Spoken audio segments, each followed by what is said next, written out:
Well, welcome everyone to the stream, and this stream is 5 minutes delayed, and I apologize. It's because I was engaged in an epic battle in Halo. We were so close to getting the win, but it ended up becoming a tie. But it was well worth delaying the stream by 5 minutes. So hopefully, no one is angry about that. But yeah, we're gonna have a great stream tonight. If you're watching the stream right now, let me know. Just say hi in the chat so I know who is here. Always great to see all the friendly faces. If you are new to the stream, the way these streams works is that they run roughly between 2 and 3 hours.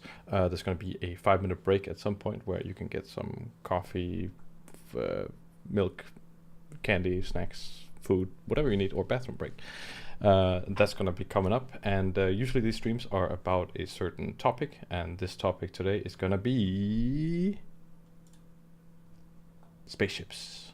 That's right. So we're going to be making some spaceship during the stream, or I'm going to be making some spaceship, and just generally talking about spaceship design stuff. Primarily that's going to be in Blender, but I'm probably going to do a little bit of stuff in Photoshop, just sketching out some ideas, and also going to be gathering some reference, because I actually think that's a good part of the conversation there. Cool. So I just need to get a few things ready. Let me know that everything is working audio wise, that everything is clear and sounding clear. Once again, let me know that who are here, who is watching, who is ready. And if there's any questions during the stream or anything like that, then please feel free to ask, but try to keep it, relevant to spaceships and stuff like that. And if anyone has any kind of cool spaceship that they just like in general, then let me know about that one, or those ones, or the spaceships you like. I definitely have some favorites, but we're gonna be talking about those things. Yeah, so I just need to check a certain thing over here, just so I'm set up, so that everything is good, etc. I'm gonna need to close that window there. What do I have to do here? I just have to make sure that I can see. Oh, there's some PC sound that's on. I'm just gonna turn that off because Discord is being noisy. There we go. Just so you guys can't hear that. Then we're gonna head into YouTube Studio. I'm also just gonna give everyone some time to realize there's a stream. People are always like a little bit late. Let's see here. Content, how do I do this? It's always harder to find the streams that you're currently doing. There we go. There's this active window where you can see all the people that are there. Or I can't see the people, but I can see how many people are viewing, yada yada yada. But yeah, let me know who is here. Just write hey, hello in the chat. It's always nice to know. Where's everyone from? All the usual. Cool. So it's gonna be about spaceships. So if you don't know, if you're new to the stream or to what I'm doing, whatever, I am working on this thing called Black Horizon, and for the people who've been here before, they've heard it probably a million times now. But I have this IP that I've been working on for a little bit called Black Horizon, and it looks like this. These are the Black Horizon things, and there's lots of spaceships already. They kind of have a certain look, and we're gonna be building onto that library of spaceships that are already there. And you can see there's a bunch of classifications, like this kind of stuff.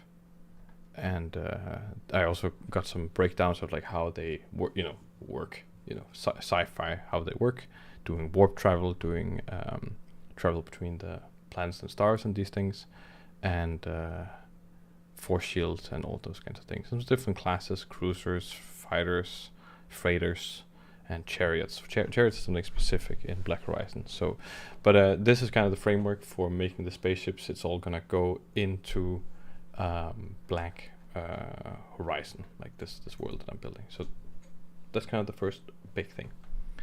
So let me know of all the people in the... What's up, Greg? Nice to see you. Let me know of the people who are here. What are you looking to get from the stream? You know, I'm going to be making a spaceship. We're going to be talking a little bit about the design, and it'd be great if people can ask questions during the design process. I would be happy to explain, say what I'm doing, because it's not always when you're designing that you can exactly word it right. But if you ask a good question, then I will be able to answer much better, I think.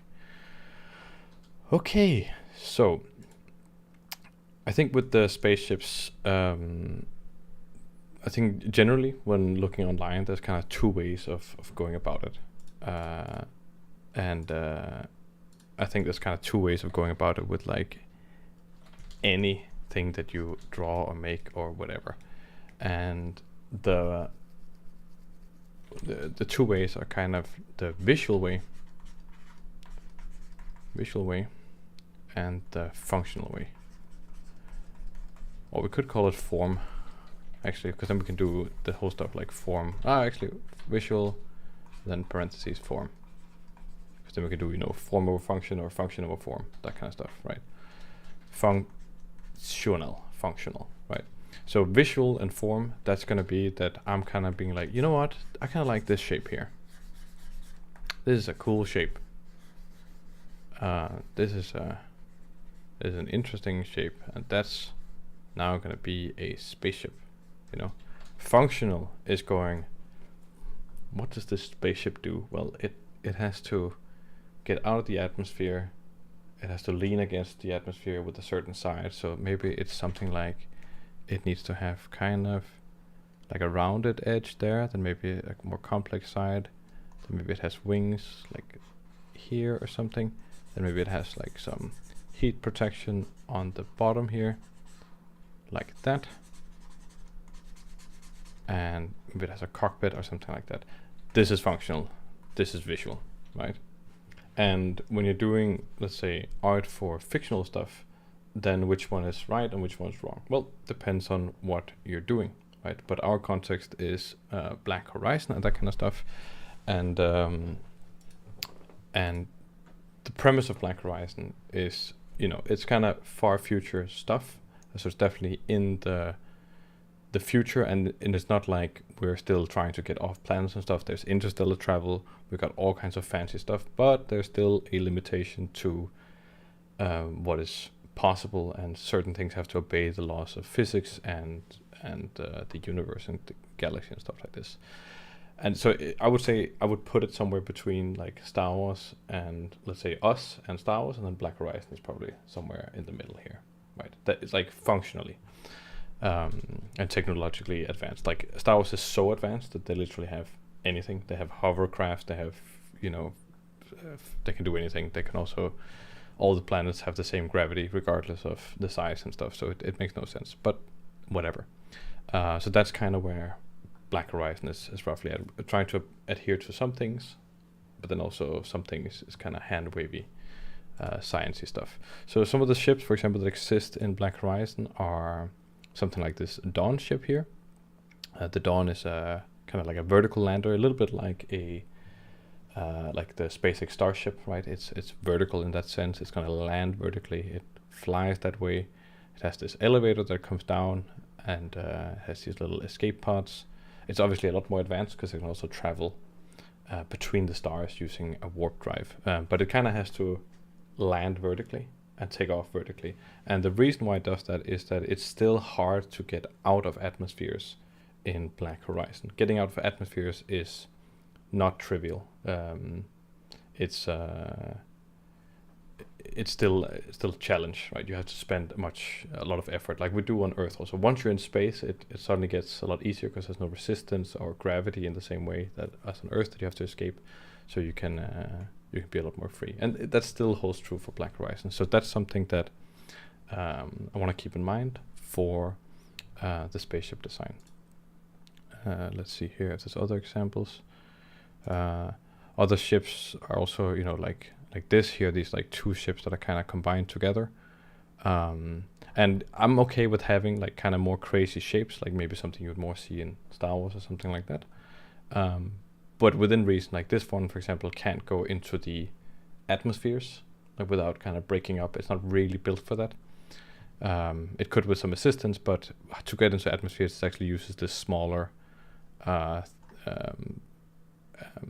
of drop ship attached to it called the Starbird, and the big one's called the Marauder, right? And then the Starbird kind of detaches and flies around on its own, and that's kind of how to get around. And the big one is the one that can travel between stars. So it needs to be a little bit more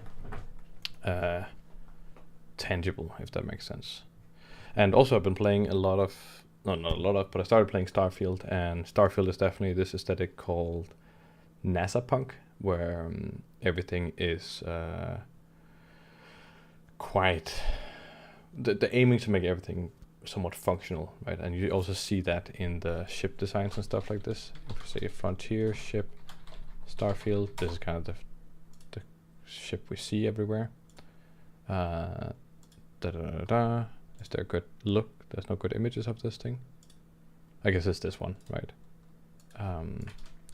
It's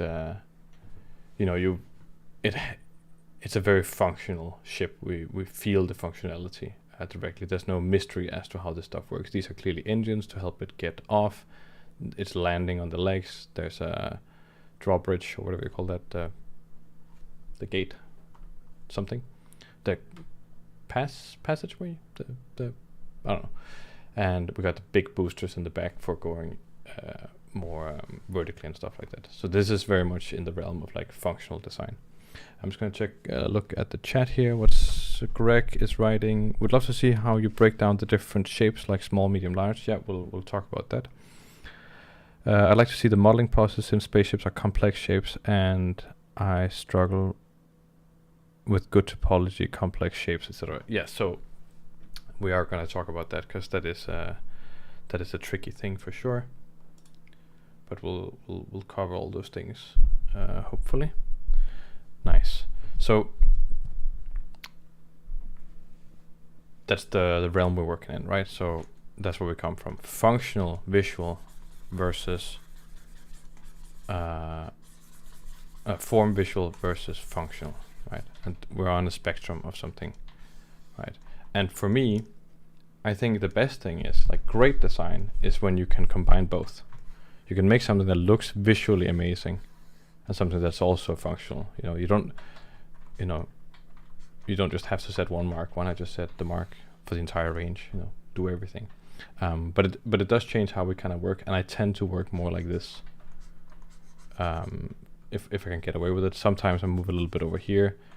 It depends on the mood I'm in. But I always feel like I have to steer towards this, and I can definitely say that the best stuff I've made is more on this side. And I want to demonstrate why that is throughout the stream, hopefully, like why that would become the thing. Another comment here from Plexiglass. Also, cool designs for vehicles in general can be found in this year's Burning Man. I think they're called mutant cars or something. Yeah, sounds interesting. Okay, cool. So that's a little bit about the range, right? So now I want us to kind of define what we're going to be doing.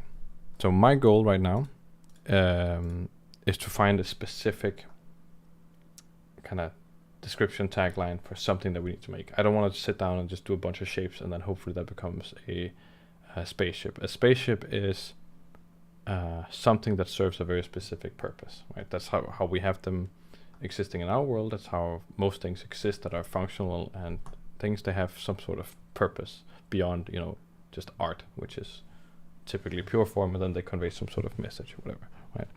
But I want to find some kind of function and purpose so we can start designing our spaceship around that. So I was thinking that I have this this faction here called the Julian Empire in Black Horizon, and they look like this, right? They're these kinds of shapes and stuff. And I've actually been thinking about changing these ships up a little bit to make them a little bit more unique and to follow some more function. Actually, they're a little bit too just shape designed for my taste. I would like to to ground them even more than they already are. Kind of. I want to move Black Horizon in that direction. So this is kind of our starting point. We're going to be doing something for the Julian Empire, and what we're going to be making is a dropship. So a dropship would be a smaller ship that can kind of be stored on this bigger thing, and it can fly out with personnel or a tank or something like that. That is kind of the goal. So we're going to write here, creating a drop ship for the Julian Empire, right? So we got some visual reference already just by it being part of the Julian Empire. And if you're doing something like this yourself, then obviously you don't need to have a big world and all kinds of things, but I think have a specific purpose, right? A dropship. I'm thinking this dropship can maybe carry like 1 tank and 12 people, or a variant can maybe carry like 36 people or something like that. These are like some ballpark numbers, right? And the important thing is that this dropship, we have a planet surface here. There we go, planet surface. We have a spaceship up here in orbit around the thing, like that. Da-da-da-da-da. That's the spaceship. And this dropship is going to be something kind of like, let's see here, how do I, kind of like this.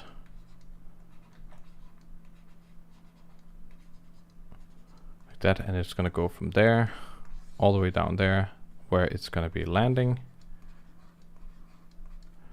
And then it's going to open up, you know, and then a tank might come out. And people. That's the goal. That's the function of the thing, right? That's what's going on there. Associated with that are some more complicated functionality with this dropship. Is that like how specific do these engines work? Do they need to rotate? The space requirements inside for the things, and I'm going to be designing my spaceship with those requirements in mind, versus just trying to make a shape that looks cool, but then also simultaneously trying to make it look cool. So you kind of have to balance the two out a little bit, and that's kind of the tricky bit a little bit. Okay, I'm just gonna grab some water here.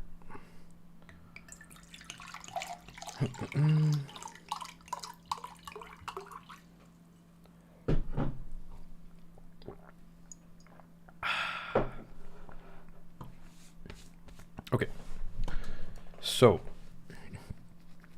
we could start out by drawing some quick sketches just to figure out what kind of spaceship we want, but I think we're going to do a little bit of a reference gathering process first, just grabbing some things that I like, some things that maybe are similar to what I might need. So to do that, I'm going to open PureRef.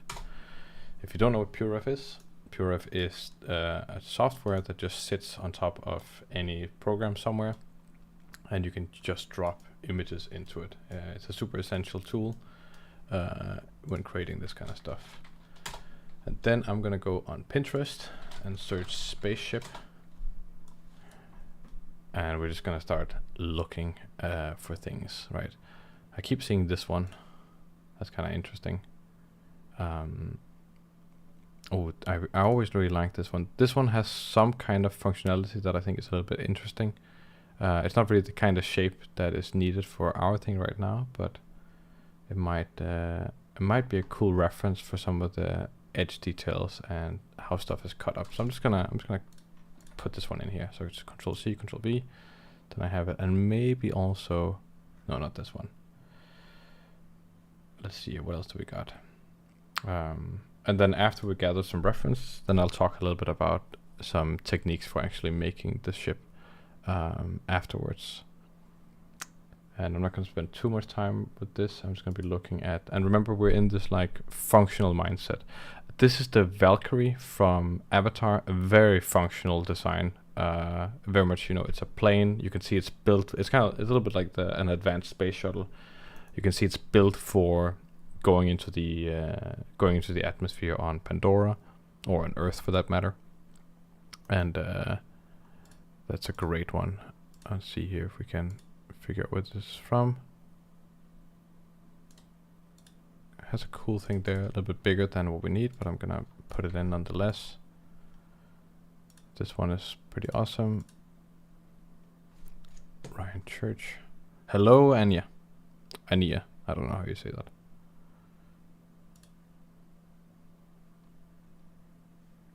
Ania. Okay. Oh, this is kind of a cool shot.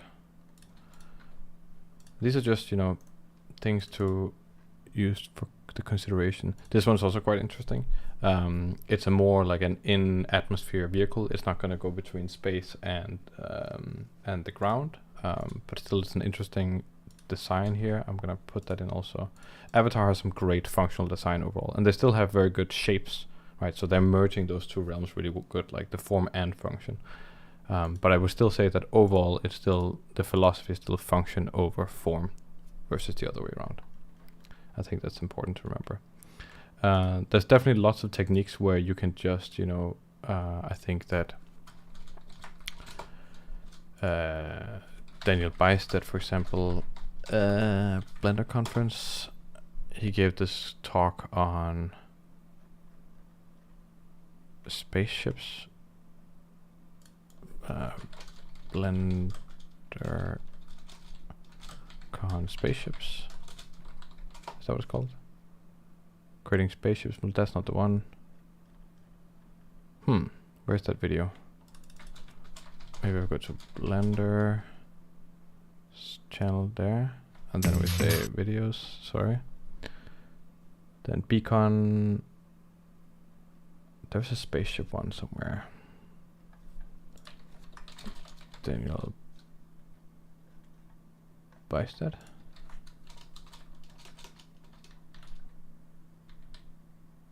What did he say? Is it this one? Hello? Doing no, it's not there. this one. But this one is also quite interesting. This is actually like modeling spaceships for Star Citizen and stuff like that. So that's pretty cool. Where the heck is this one? I have a point I want to make.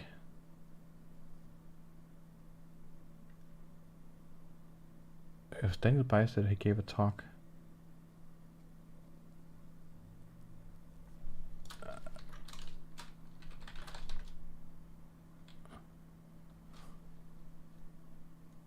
Is it this one?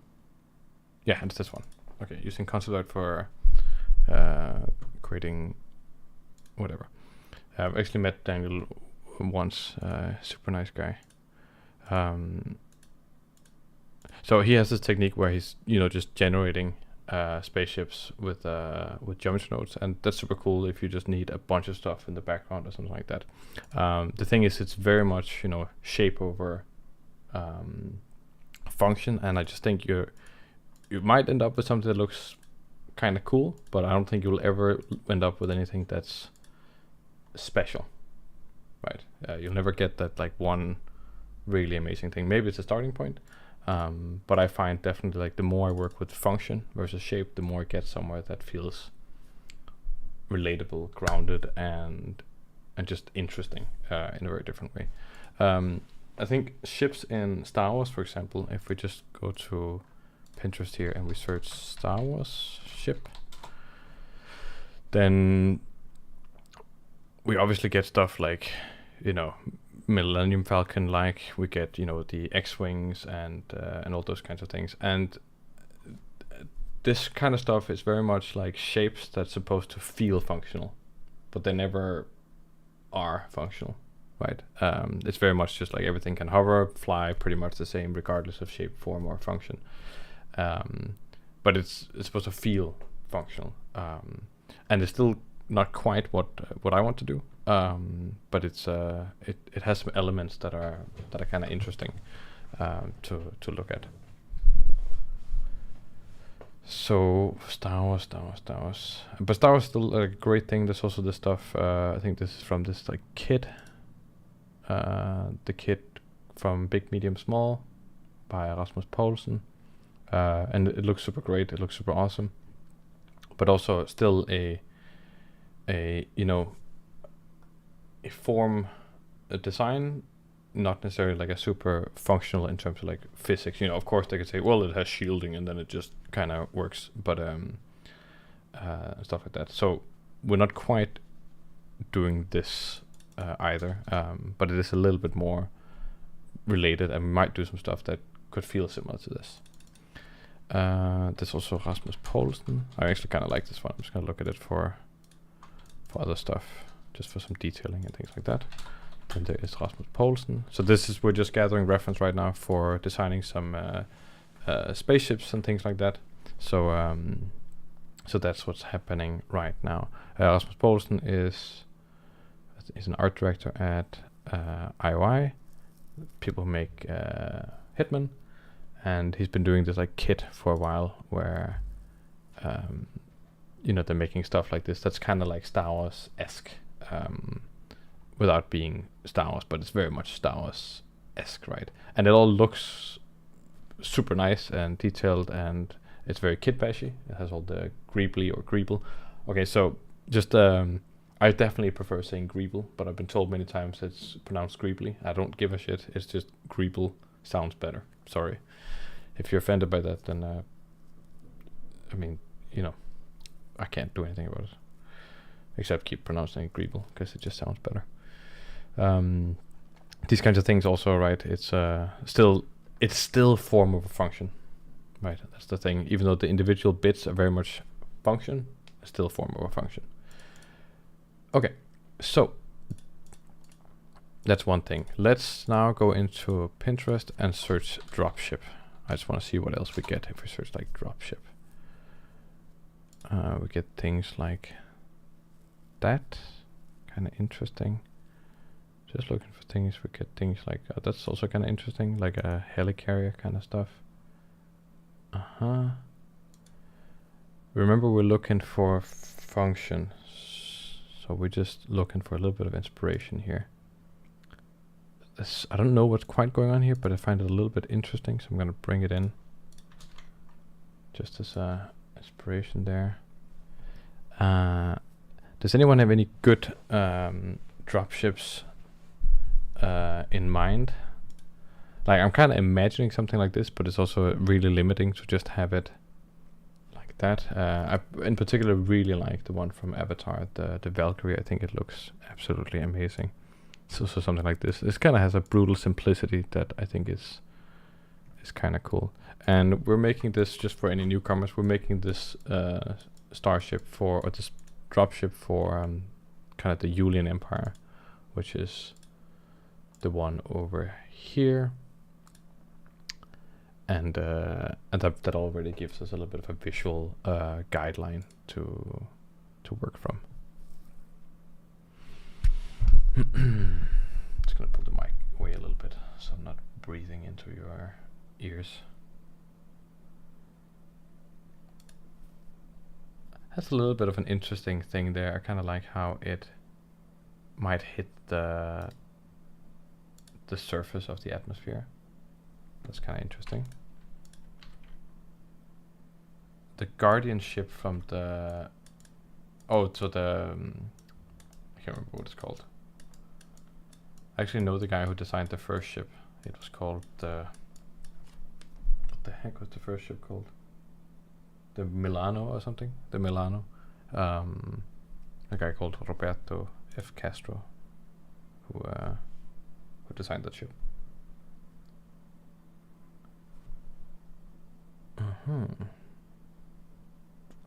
The Bowie.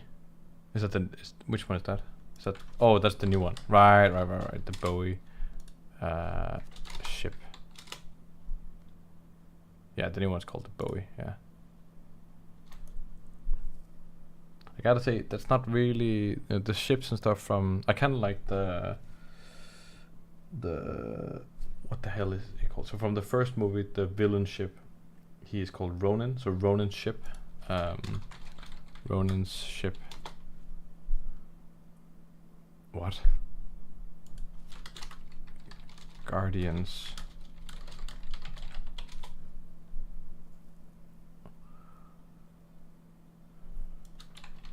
Isn't it called Ronan? This one. Oh, Ronan. Sorry, not Ronan. I kind of like this one. I think that's eye-catching. It's definitely like, you know, form over function or anything like that. But when it's, I'd rather go that alien, you know, just like really lean into it, than it's making like a visual statement. I think that's quite nice.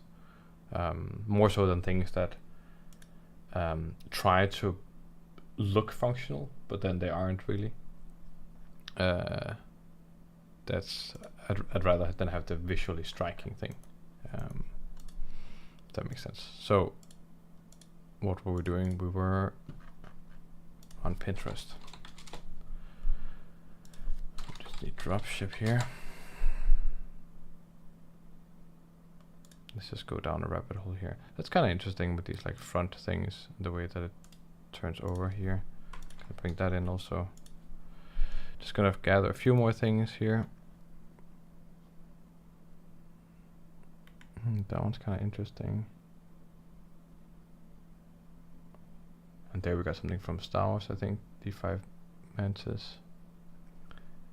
And this dropship also needs to kind of fit inside of this thing, so we're gonna be doing some scale stuff just to figure out what would be nice.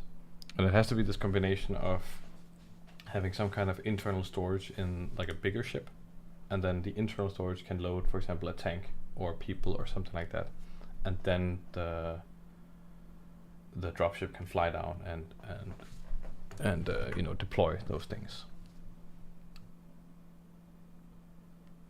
So we gotta be thinking about those things as well. Okay, let's see here. What do we got? What do we got? Nothing really sticking out there. I love the Ebonhawk. Ebonhawk. Oh yeah, that one's pretty cool. Yeah, that one's, I like that one. That's a cool ship, for sure. It's a cool ship. I kinda like the one from, do I use AI for inspiration, Schultz division? No, I never use AI for anything, basically. Nope. That's the Razor Crest.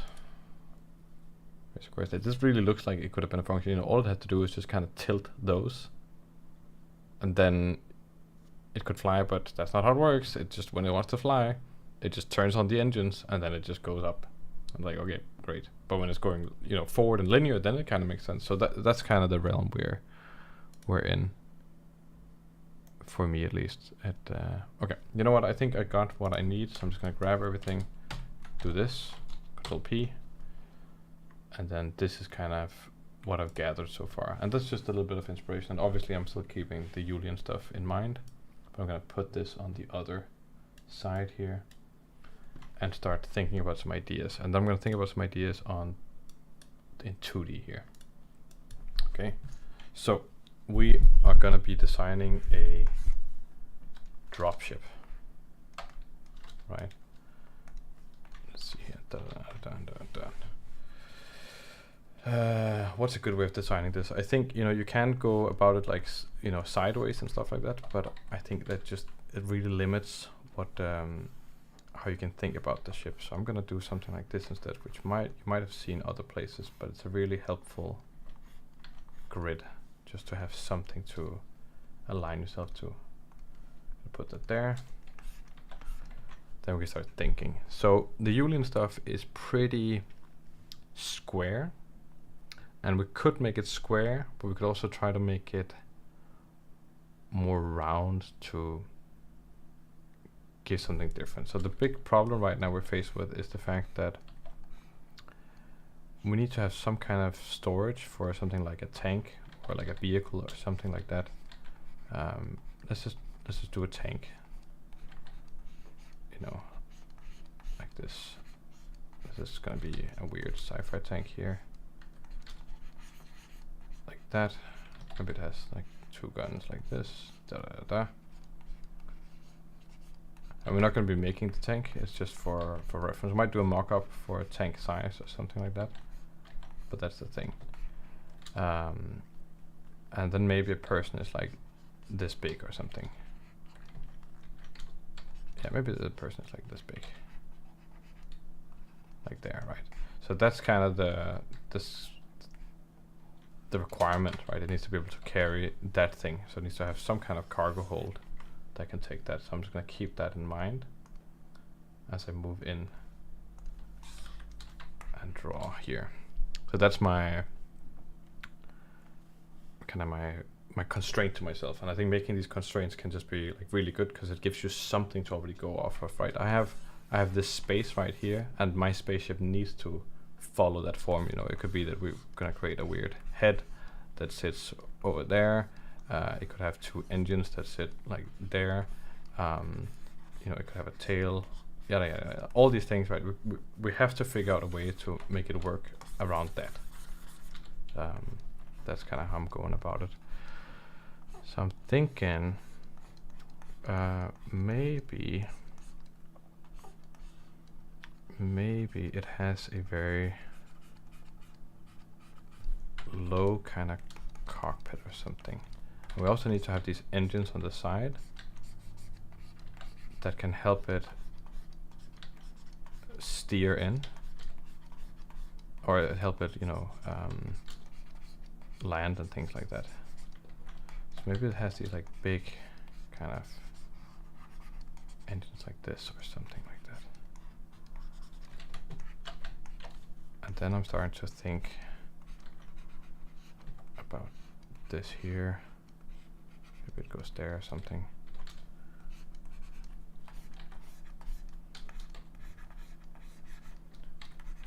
And I kind of like the idea of the bottom being built for entering an atmosphere or something. I think that's kind of cool. So doing the whole more like a rounded bottom or something like that to brace for impact. And maybe it should be round, or maybe it should be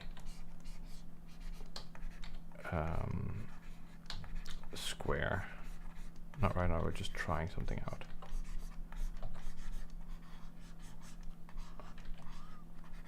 Like that.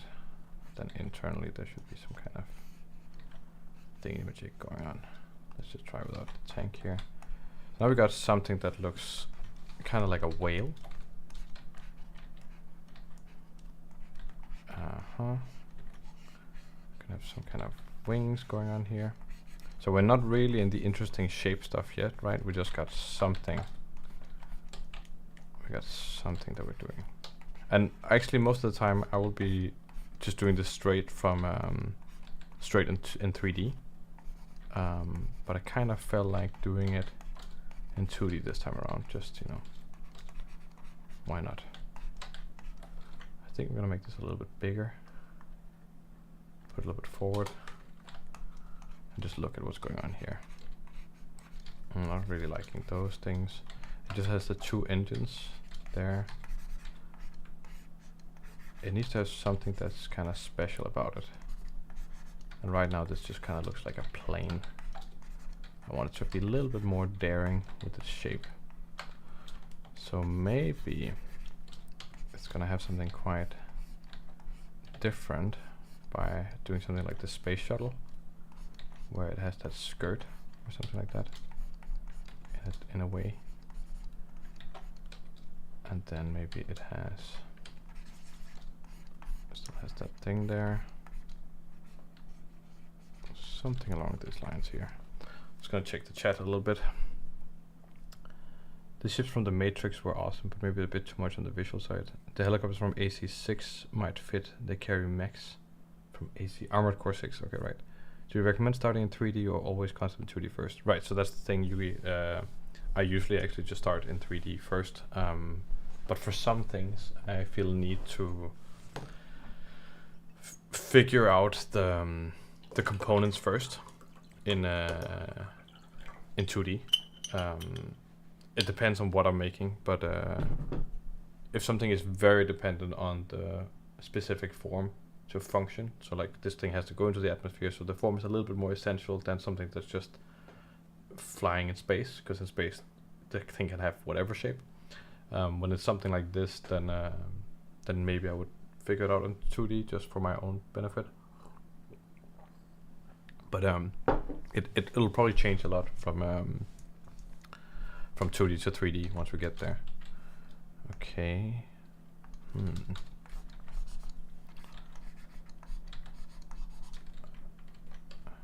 Maybe if we start with this kind of a thing, just look at how that works. Maybe these could.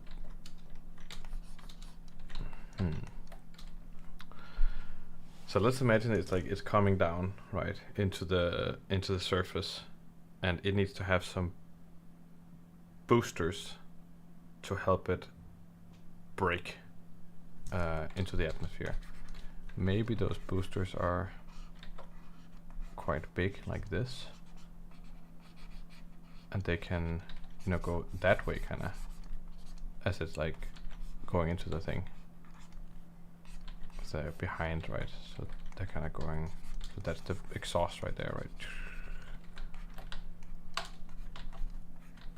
And then that's a little bit more unique, maybe. It doesn't really resemble that much other stuff I've seen. And definitely the function comes to mind a lot more. I feel like we always do the wings on top, but maybe if we do the wing on the bottom, that can create something there. And then these ones could flip all the way around to the other side, and kind of have that. Or maybe these ones can actually be part of the shape of the wing, so that when they fold, they. This reminds me a little bit of the what's that called? Virgin Galactic. You guys know the Virgin Galactic? My mic setup Nemo is a Shure SMB7 with a Focusrite audio interface on my desk. Virgin Galactic.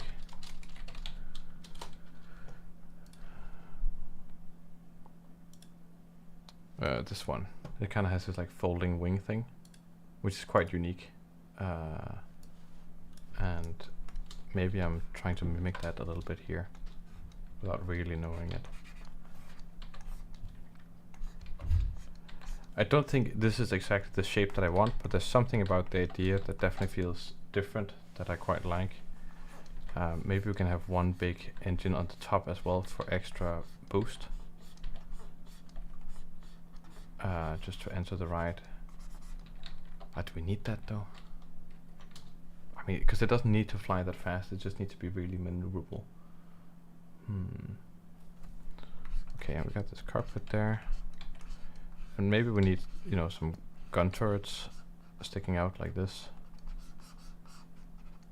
Who knows? Like that could definitely be like that.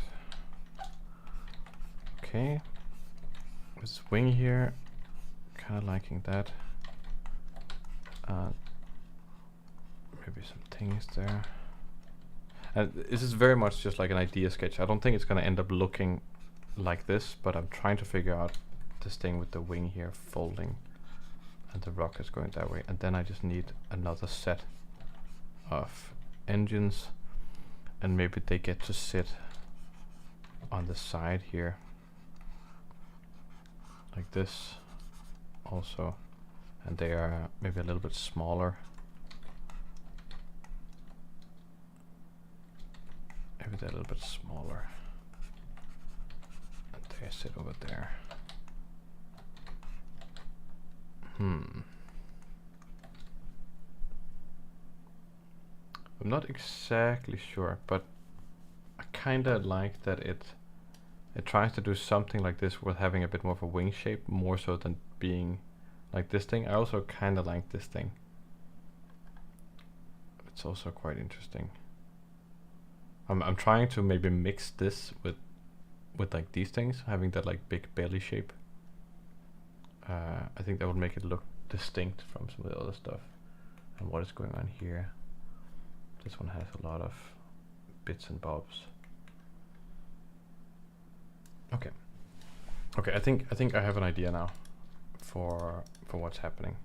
And please, if there's any questions during the thing, what I'm thinking, what to do, then ask away, etc. That's why we're here.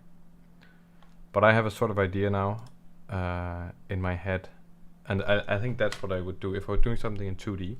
Then I would be figuring out those kind of specifics, like okay, what's the kind of mechanic I'm working on, what's the kind of ship that we're doing. It's probably not going to look like this. Hopefully the shape will be improved a lot as we move into Blender. So it's Blender time. There we go. Ooh, it's warm in here. Damn, it's always warm in here. And I always turn on the fan and then I watch the stream afterwards and it's like this, it's just noisy. And you guys are like, it's fine. I'm like, no. No, it's not. Okay.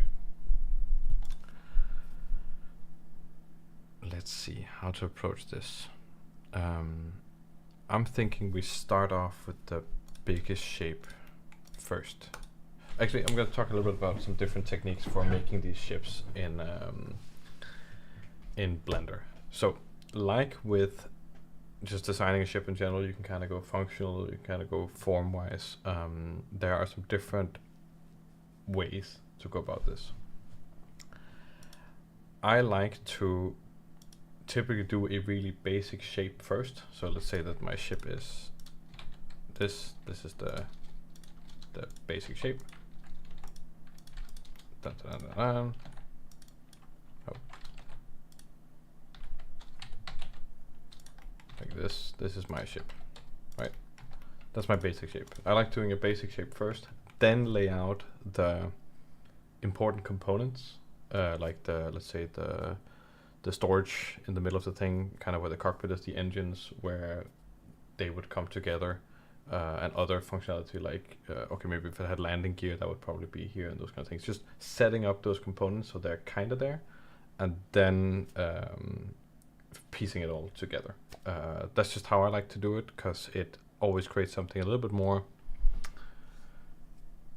functional and less kit bashy, even though kit bashy it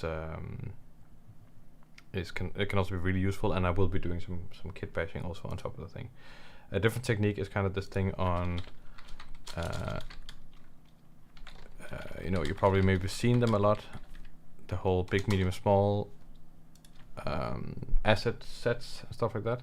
So they've been doing this set called, and I'm not, you know, advertising this or anything like that. It's a great kit, but I'm just saying that there's this one where like you get the kit and then you just make a bunch of spaceships from that kit.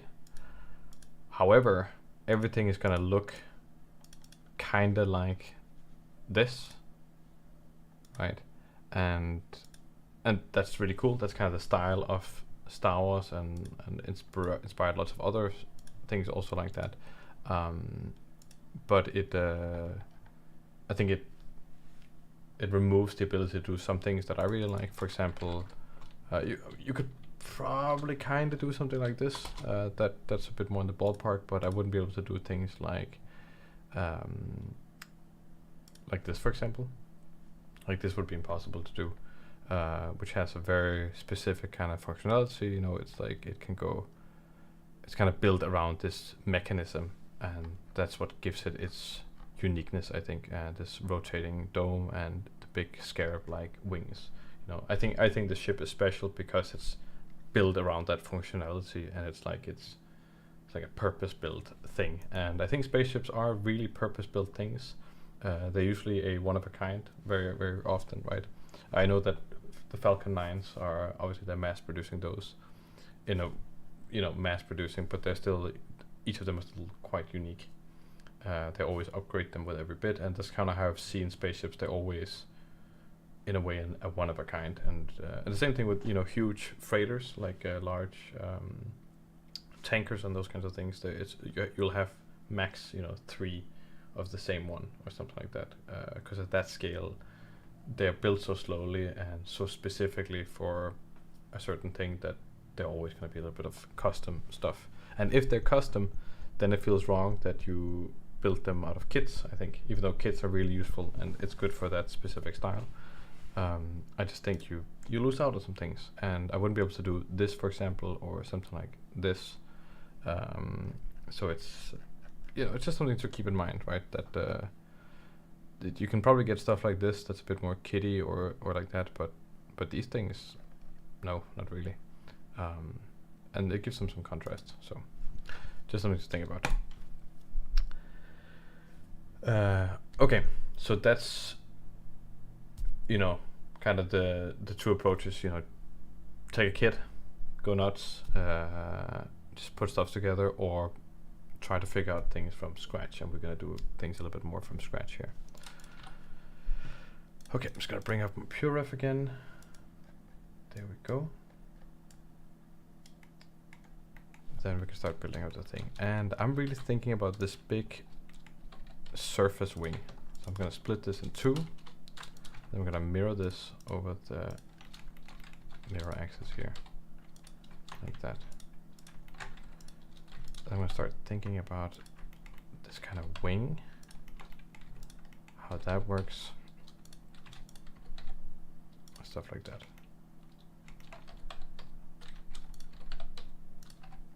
Cool. And I want to make everything to scale, so I'm going to be opening my asset library. I have a personal asset library just with a bunch of stuff, and here's just a few characters. So I like using this guy. I also have some other characters somewhere else, but these are just my scale reference characters. And right now we're a little bit too small. I'm gonna scale this up by 5 at least, and that feels roughly okay, I think. Could be that it's gonna be a little bit bigger, but that's where we are right now. So that's good. Then let's see here. If I what am I doing now? Then what should I do next? I think I'm gonna bulk up that beginning there. So I'm just gonna build on this thing here, get a cube, delete that face, set it to clipping, so that these things they attach and then they don't want to come apart. So that's good. I'm also gonna set this to random, just so it's a little bit more clear.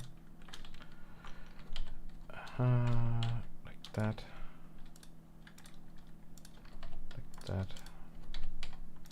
And I'm just trying things out right now with kind of the idea we have in mind. And that's the good thing with already having some kind of idea. It's like I have something to kind of aim for right now that we can utilize. And it's gonna be very interesting doing the unloading bay here or something. Like how exactly is that gonna function at the end there. Just putting this stuff out there. And maybe this surface here is going to be a little bit more curved. Maybe I do something like that. Oh, that was the wrong place. There we go.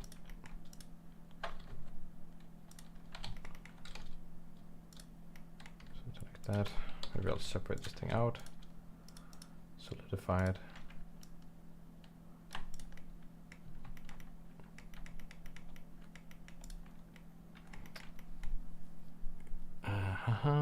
Hello, Reimer. Yes, good seeing you here on the live stream.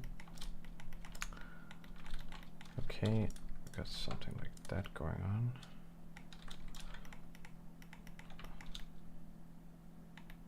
So I'm just evaluating the ship from every angle to see if I'm moving in the right kind of direction that I want to move in.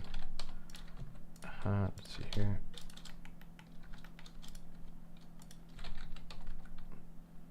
I'm gonna pretend that this is an engine of sorts, and we were kind of designing it with this in mind. So it should be able to go forwards and then also backwards. So this kind of stuff behind it would be gone. But then if we're doing a wing on it also, then maybe that's gonna change it up a little bit.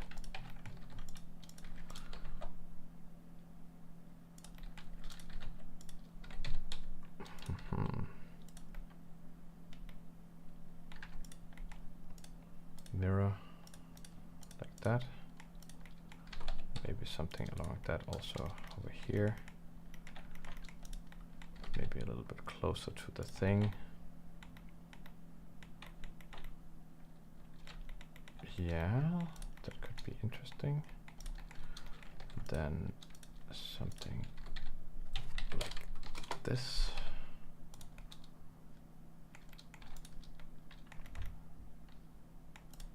Now it's getting this taper. Let's see here.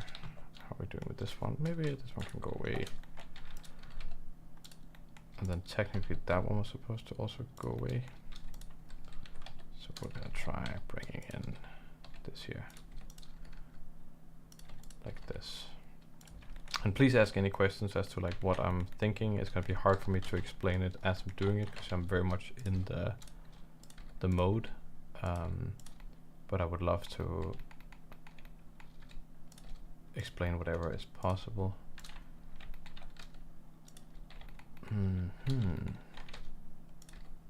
As I'm going through the different elements of the ship here. And then if, I guess this one should technically be the other way around. Something like that. And then, see, that kind of has like a thing to it.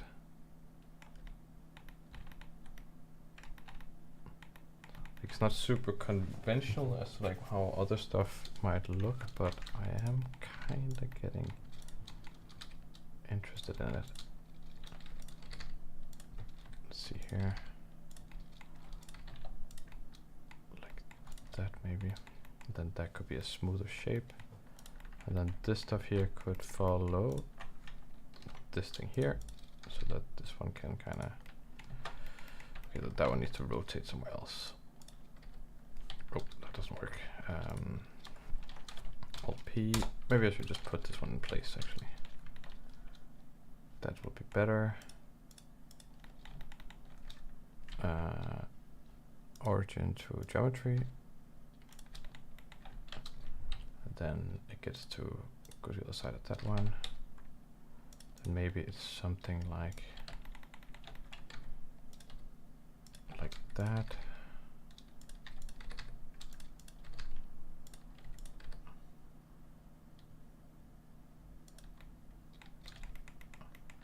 Then we can make it a little bit more sci-fi and a little bit more interesting afterwards, after we got kind of the functionality. I always feel like there's a way to design something functional and then to pull it into a more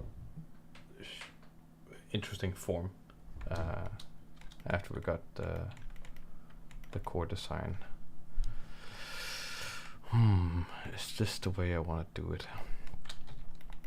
I think first of all I want these ones to maybe do this.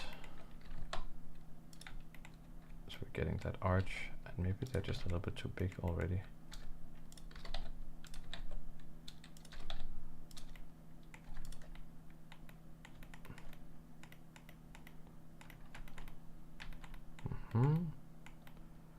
And I don't really like the hull itself right now. Something a little bit more interesting needs to happen to that, but I think there's lots of ways of dealing with that. It can also be a thing with the cockpit, where it's like, okay, then it has this look, makes it look a little bit like a turtle. Could be going the other way.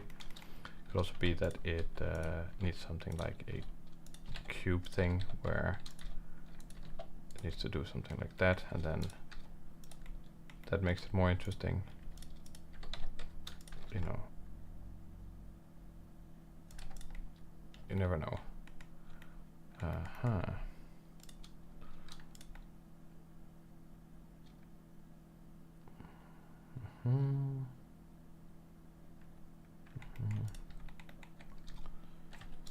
Okay, let's get this one to rotate.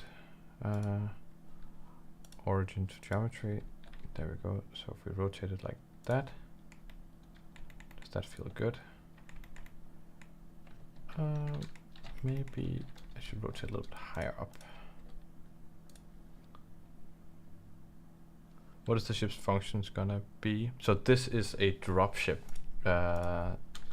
It's gonna be a dropship for the Julian Empire, and it needs to carry a tank and 12 people to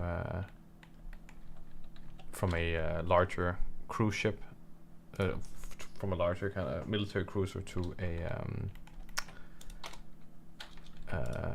to the ground. Selection to cursor.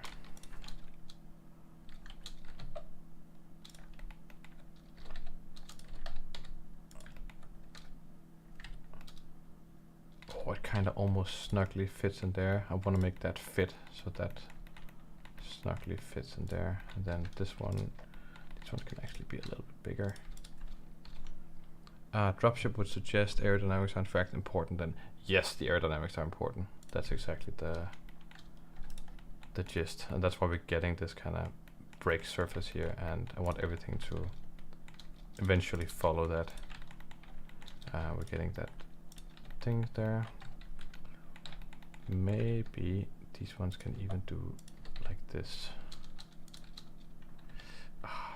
Do I really want to do it like that? It's not gonna give exactly the same thing. I'll shape this thing off here at some point, like that. These things can definitely, these are going to be a little bit smaller, these ones here, and they're going to slot in there. Gonna rotate it there, and then it can do this also as it's breaking into the atmosphere. It can do something like that. I'm kind of starting to get a little bit into it. I wish it was a little bit more interesting. And maybe that's just going to be that the cockpit can be out there a little bit. That looks stupid. And maybe we can have a cockpit that sits somewhere you wouldn't normally think about it sitting. This really just makes it look like a weird frog. I do not like that. It could also be that the whole front here, maybe it doesn't need to be as aerodynamic in that way. Maybe it can borrow a little bit from the other Julian stuff, where it's a bit more like a square. So it kind of does something like it just looks like a stupid mouth now.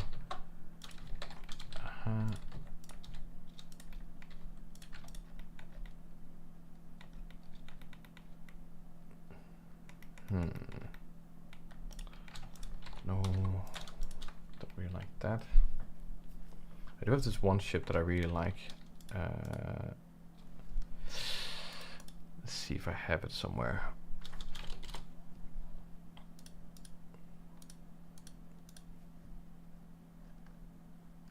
Julian stuff. Do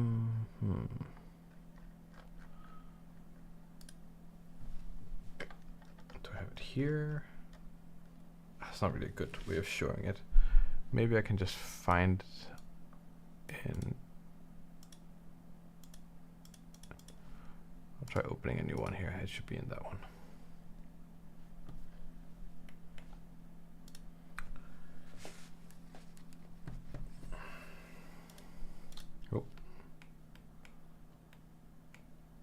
I've kind of been remaking one of these ships a little bit so that it kind of has this brake surface and control surface like this. So this is a much bigger craft, obviously. This is like 300 meters long. But the dropship we're making could, for example, fly out of one of these things and land on the ground or something like that. But it probably wouldn't, because this one is actually supposed to also land on the ground. This is more for an invasion force. You could bring in something like this. The other thing is a little bit more mobile. See, that's the thing also. It needs to be a little bit more mobile also within the atmosphere. Well, this is going to take a little bit of time because it needs to load some stuff in. But there's a little fighter here somewhere. I'm just going to jump back to this thing while it's loading. Maybe the cockpit just needs to be... I think the cockpit needs to be square. And maybe there should be 2 cockpits. And then maybe the thing can have a little bit of a Julian twist. Oh. With the squareness here.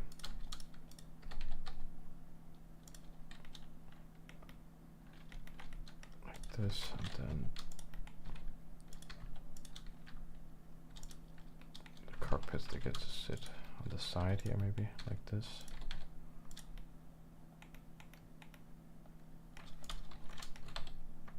Then it's obviously very hard to see what you're doing because it has the big front. It certainly gives it a characteristic that it has this mouth like this, but I think maybe not.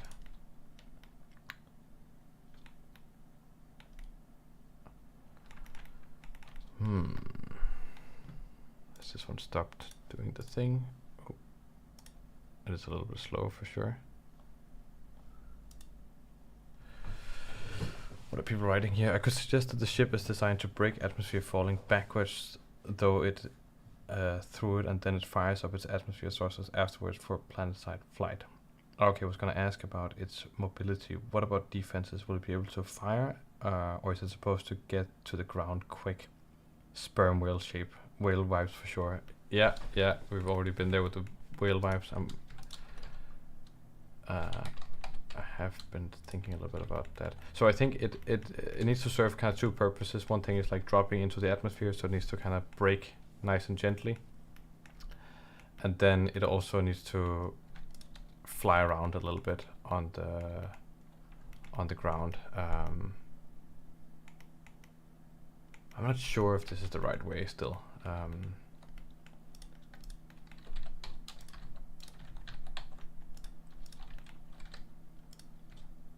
So if I put this in the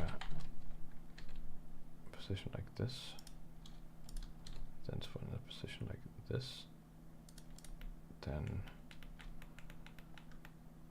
we kind of have our ship there.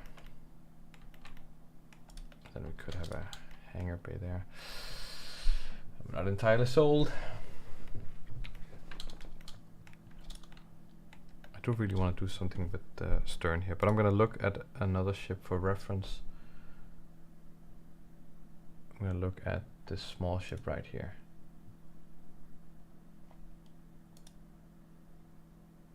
This is the Julian fighter.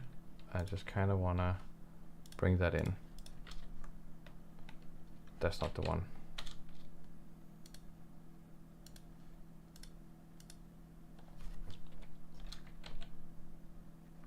No space. Oh, I have no space on my computer. Damn.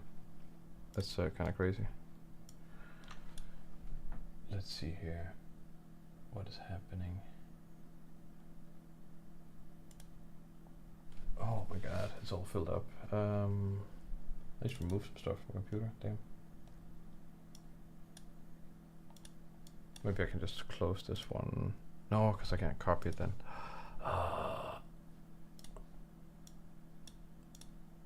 There, over there.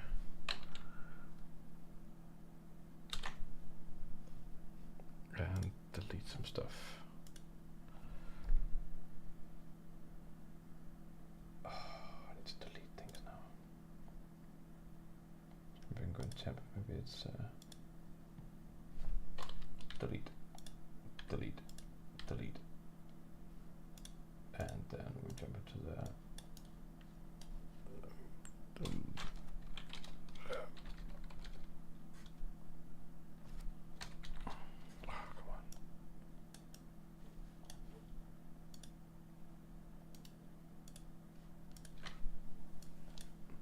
There we go. Now there should be space. Okay, cool. That's been copied.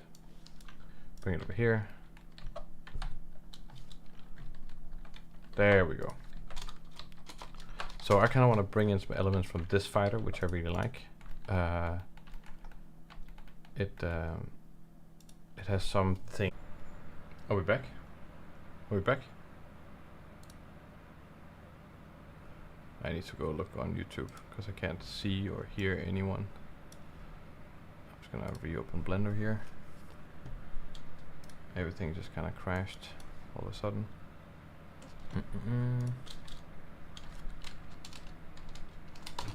I don't know if I'm back until I'm looking on YouTube, but I'm guessing we are back. Let's see here. Live. Yeah, it looks like we're back. Okay, nice. Okay, cool. Yeah, I think everything just crashed, and it's also mega warm in here, so I feel like everything is crashing and burning. But that's okay. It's a stream after all. That's how it is. Okay, back. So I think I just lost everything. Let's see if Blender has a recovery thing. But I think I was just 2114 could be. But I also feel like it was a sign. I feel like it was a sign to do something different. So what I'm gonna do right now is that I'm gonna take a 5-minute break, reevaluate the design, maybe clean up the PC a little bit, and just so it doesn't happen again. And then we'll come back to it. So 5-minute break.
And we're back on the stream, and I've cooled down a little bit.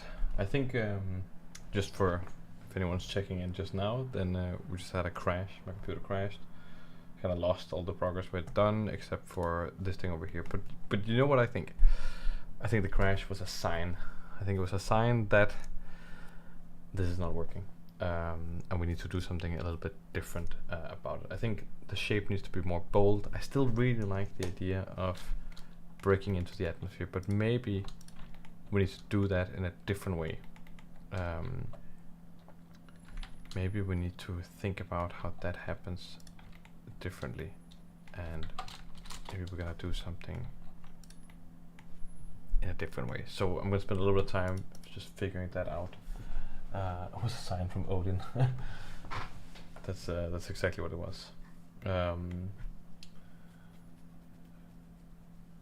Let's see. Is everything back the way it's supposed to be? Yeah, everything's running. Okay. I think I'm gonna play a little bit around with the shape here. That I feel like that's what's needed in order to get to a good point.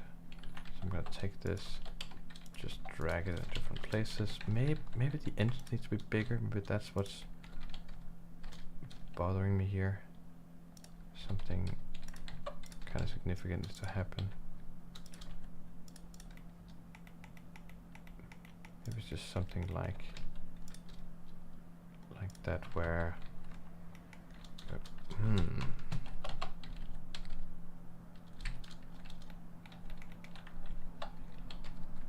right, I rotated it.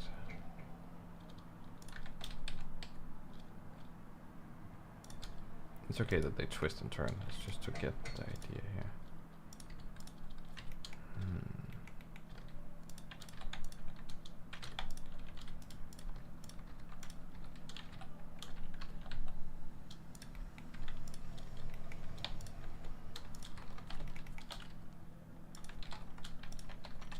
Maybe just this bit rotates then.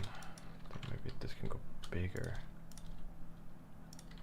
And this bit is kind of more like part of something here. Like that. And this thing can kind of go like that. There's a thing there that it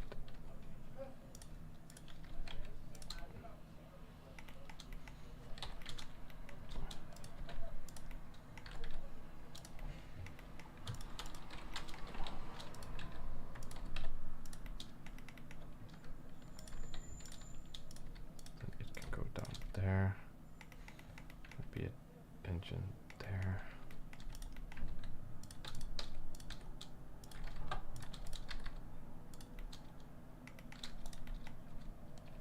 At least it's doing something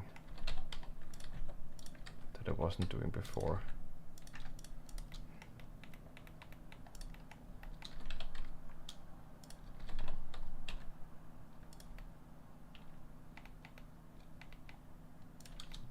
But then can I still go forward? Is that the thing? Maybe I need to do like that. Origin to geometry. I think it's really worth spending the time to figure out how you want these things to work, to really find something that's unique and different. Do I still have a copy thing here? Somehow the copy got saved, so I can still copy this ship in. That's the ship I wanted to look at. Yay! Maybe I should save. Maybe that's a good thing. Save as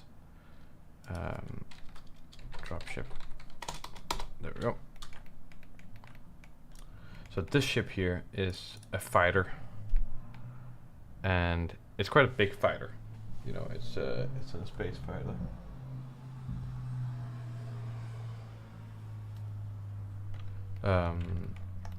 And it looks like this, and I really dig it. And basically the idea is that the cockpits are there and there, which, you know, that seems awful, but they have like a 360 display inside, so they're protected, and it relies a lot on shielding for its aerodynamic properties and things like that. So because it's not super aerodynamic, but it has qualities that I think we could maybe lend over here somehow. Right now this just looks like horns.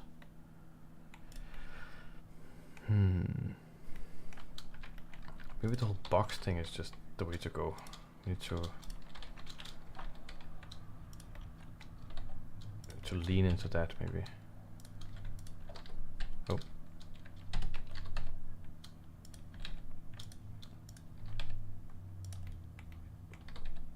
Like this.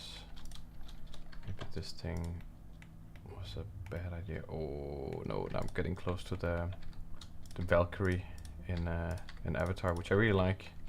I almost just kind of want to make something like that. Maybe that's the right way to go about it then, just to mimic what that is kind of doing. A little bit more. There, there, there. And then we can kind of do that thing again. We can still do the thing with the fins where they rotate, but then we're just doing it underneath. I just like this more, you know, there's this shape just feels more right. And then we can do all this stuff where we turn these things around. We can get this kind of a boost here. We can get that kind of a boost there. We can make this longer even.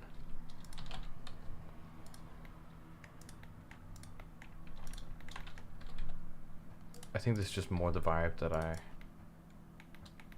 was imagining maybe. So that's a better route to go here, I think. Okay, let's see what we can do with this thing though.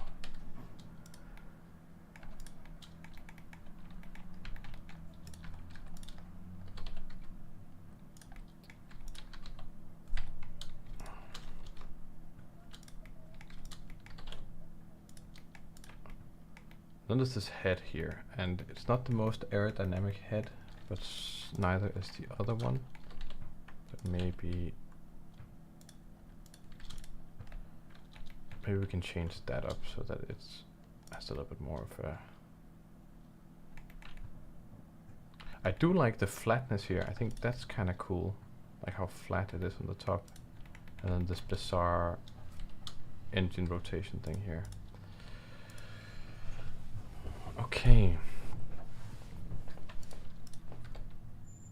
like that.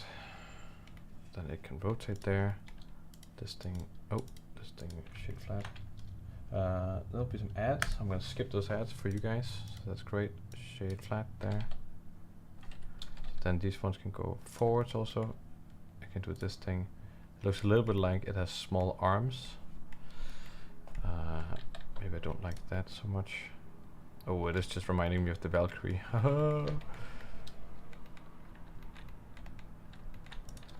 But let's change it up a little bit. By the Valkyrie, I'm referring to the ship from Avatar.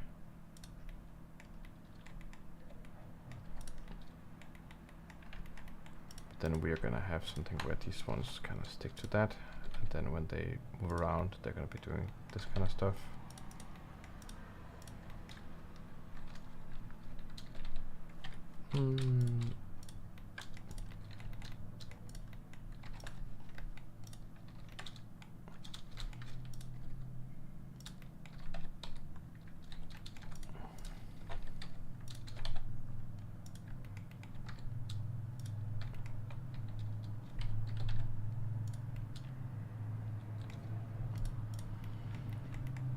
That there, we got that there, so these ones can rotate back into normal space, which will be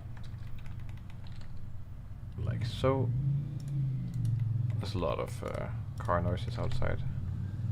And these ones, how do they sit? Do they just sit like on the side, like this kind of?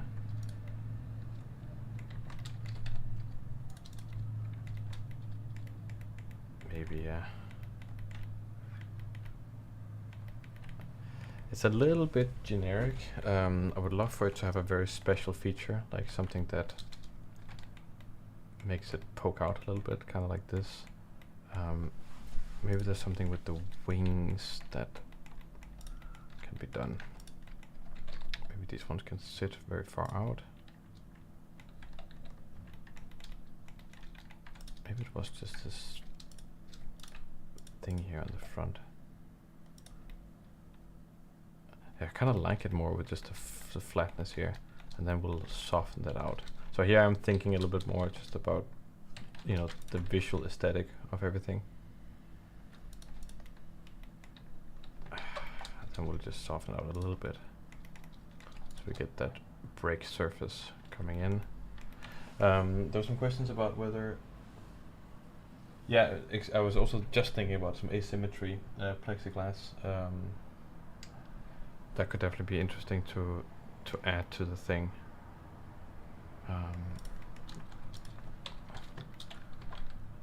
Oh, selection there. You know, if it has some, we can do asymmetry in slightly different ways. I want to see what we got here on the top. There, we got this very flatness. And what would be the reason for the flatness? So I'm thinking that maybe it's going to be ultra flat on the top now, so that inside the larger ship that it's in, it's stored really, really, really flatly. Maybe it's like hanging on the ceiling or something, and then it can just be kind of dropped or something and then easily glide out. So maybe it has some kind of railing system on the top. Now I feel like we're getting somewhere with some kind of an idea that is potentially a bit more interesting. So it needs to have some kind of railing attachment system on top. Yeah, now I'm feeling it now. Now something is happening.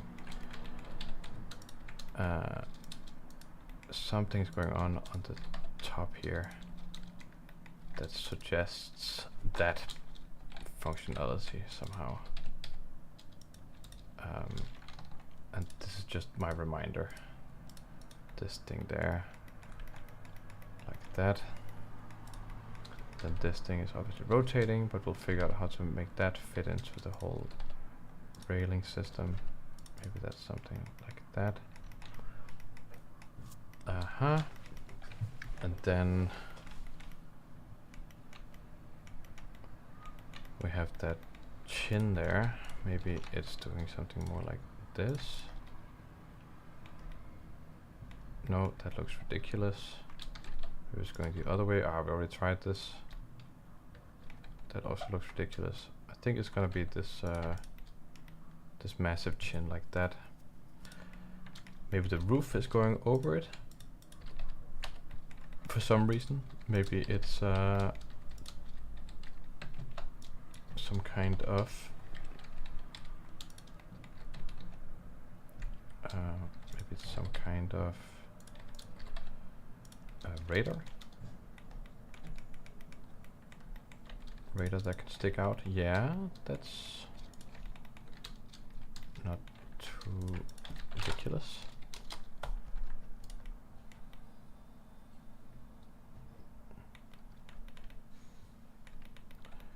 Yeah, the shape is definitely a little bit more something now. And these could probably be fired at the same time. Jude. Oh, is that gonna hit that? Oh, it's exactly not gonna hit that. Whoa, see that? So we get both of them here, rotate them individually, then they're gonna be able to do this. But now if we want to land, then this one is definitely a little bit too close to the ground. So we're gonna do something like this here.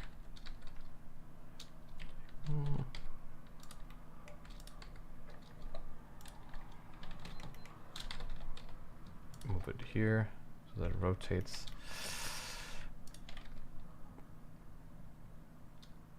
Like that. Because we need to land like that, and then it definitely gets the feet.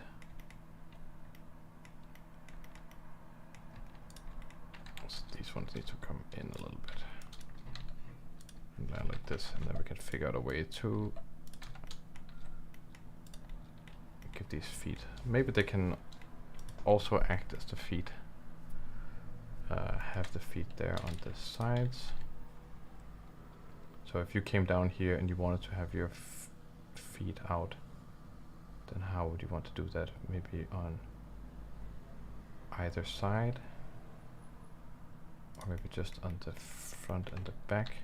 Oh, that'd actually be kind of interesting if the feet were here, because that way when they are folded up, then the feet would be on the top, which would feel quite unusual, and then you don't get the feet until they're coming down here. I kind of like that. What's going on in the chat? Cicada carrier. Oh my god, that's the thing. It looks exactly like something else. Cicada carrier. What? I'm just getting yeah, the bug. What is this thing you're talking about? Cicada class carrier.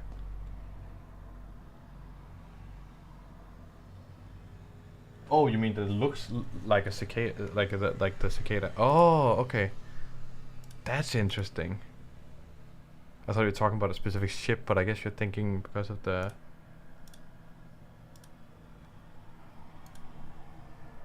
Oh, now I kind of want to make the wings fold out. That'd be cool. Just have these big wings that can fold out, like that. And then it's like.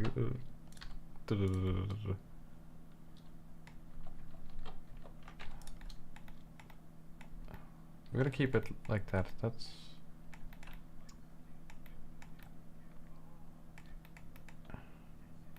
Okay, then we can put on some. I think I'm somewhat happy with the shape now. We can start thinking about the stuff that is required for this whole thing to work. So we need a different exit thing. So we're just gonna make that happen somehow. I like just taking a box and making a boolean like that. Then just get that here, and then we can adjust that so that it fits. That looks pretty good. Then the stuff can be stored a little bit closer to the ceiling, so we need to make a little bit of a tank kind of thing. And how big is it? How big would this kind of tank be? It would be, maybe we can just find the tank somewhere. Maybe there's a Sketchfab tank somewhere. Just like a tank. Downloadable. Downloadable tank. That's a Soviet tank. That's not what I need. That's a cartoony tank. Don't need that. There's kind of this Abrams tank here. Oh, I kind of want to take this World War I tank and there's one here. Then modify it maybe. Yeah, let's do that. I'm gonna grab this tank here and just modify it. So thanks to Hen Scallion. I have to log in here.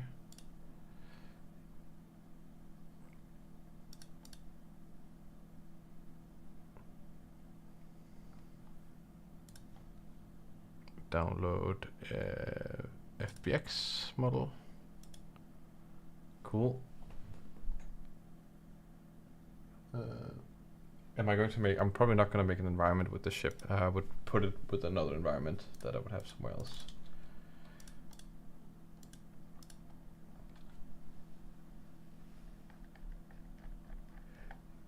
I'm going to be sneezing. Damn.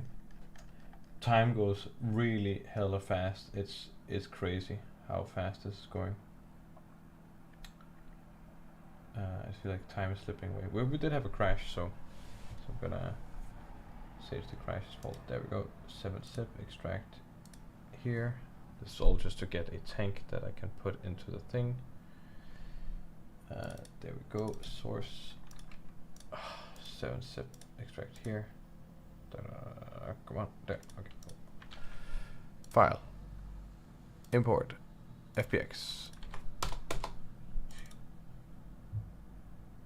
And here we have the tank, and it's tiny. And I'm just gonna morph this tank into what I want it to be. Oh, there's a lot of pieces here. I think I'm gonna just delete that. Oh my god. There's all these pieces here. Cool, cool, cool, cool, cool. Gonna delete this, gonna delete that. Delete that, gonna delete all this stuff here. There. Probably delete that, that, and that. Then we're just gonna take this here. Boom, boom, boom, boom, boom, boom, boom. Simplify this tank a little bit.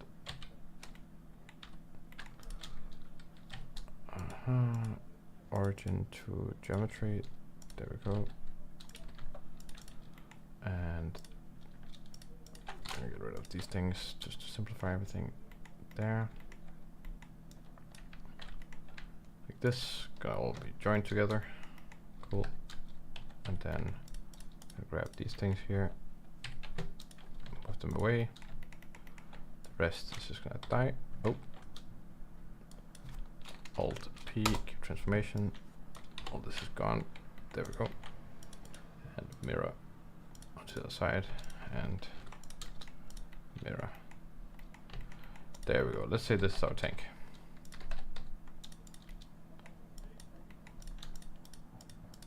Then we're just gonna find the right size for everything. Nice. Here we have a simple tank. And we want to fit this into the thing. So relative to our human, what feels good? That does feel kind of okay. That feels like a significant thing to be able to travel with. Maybe a little bit wide, but that is also kind of interesting. Way too wide for our thing right now. So we might have to scale up the entire thing. I'm thinking a little bit of a smaller tank. Maybe a little bit narrower.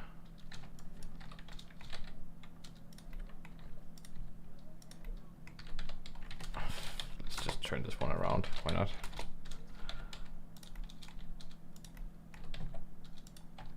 Like that. It's kind of funny.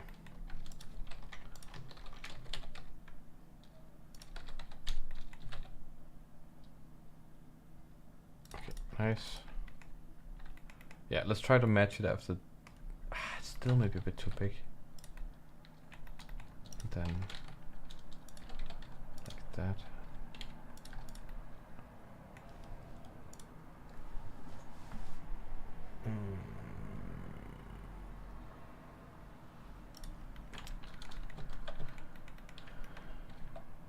Yeah, something like that.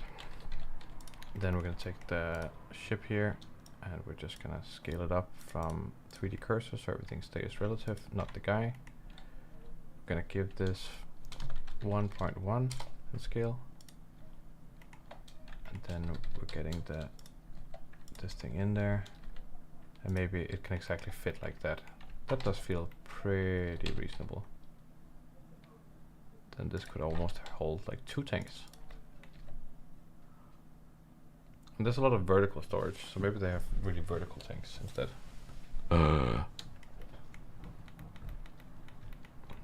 Yeah, I like this more. Let's see how big the guy is. The guy is there. Yep, nice. Let's do this one. There we go. There we go. Let's now get, oh actually, let's get this one back.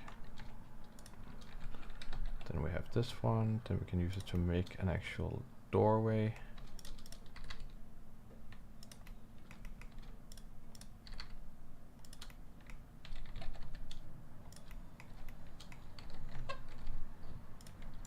There, let's say control. I like that. We could try to just apply this one straight up as it is. Then we could get this here and delete. Or is that the way we want to do it?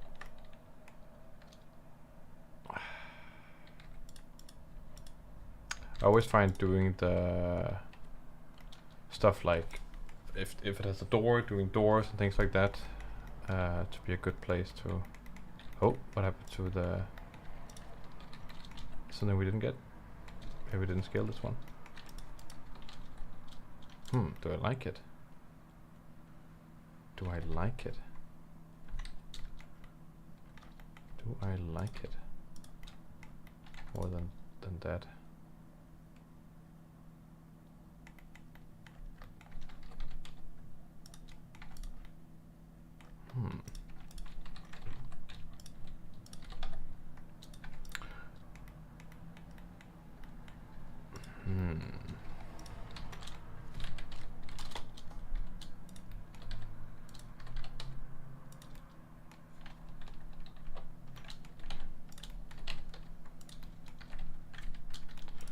Whatever this is, there's something here about this. Maybe this can be like intakes or something.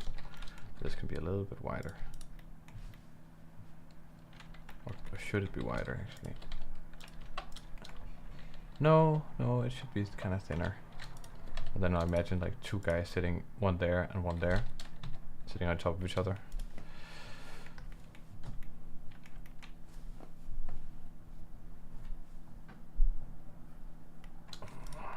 Or like Windows could like do like this. It's a more streamlined shape, and that's kind of what I'm afraid of. But it does actually look kinda interesting. You get one guy sitting there and one guy sitting there. You know what? Let's go with that. That's a good call. The total function. We have to shift there. Okay. Seems like we have our shape cut out here. Now it's time for the nasty stuff. Is to make everything work nicely. So let's start figuring that out. Maybe I'm gonna subdivide this one, but only if we give this an crease or something like that, and like that.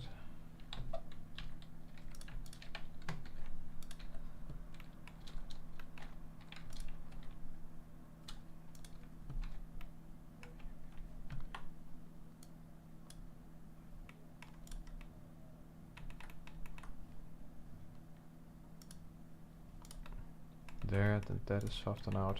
That feels kind of good. Then we have these winglets here. They also need to come in a little bit. Oh.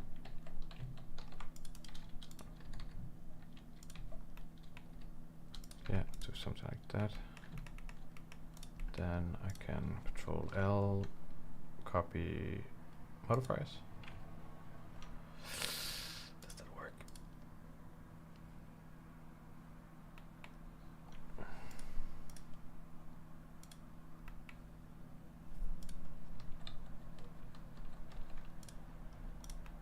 Alright, then let's mirror it over there. Let's not do that.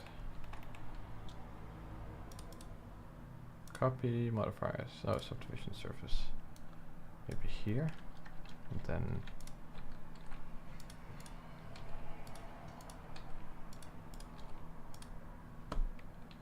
something like that.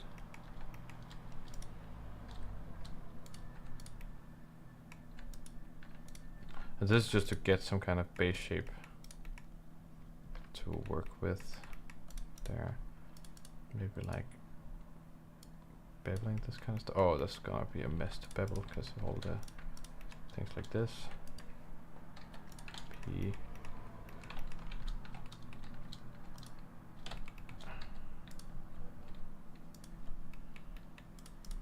This is our big gate. There. Where's the 3D cursor? Oh. What's happening here? There we go. Oh, it's because there's no solidify.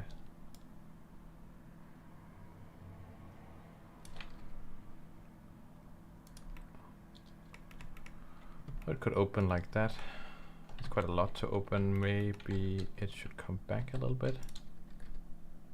Yeah, so this bit here, if I separate that, that can be like a thing that slides in and out.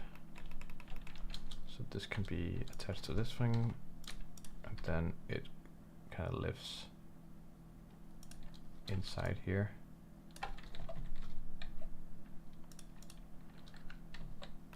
And then this one kind of just goes back up. This thing here gets to just come down, out, in.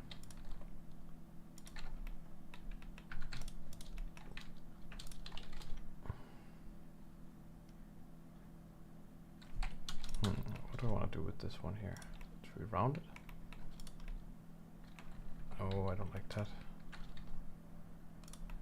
Round it a little bit. Yeah, then we can figure out how that works.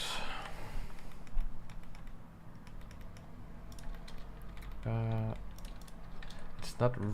This is kind of breaking the flatness a little bit, so I want to bring it in a different way. Like this, maybe. Like so.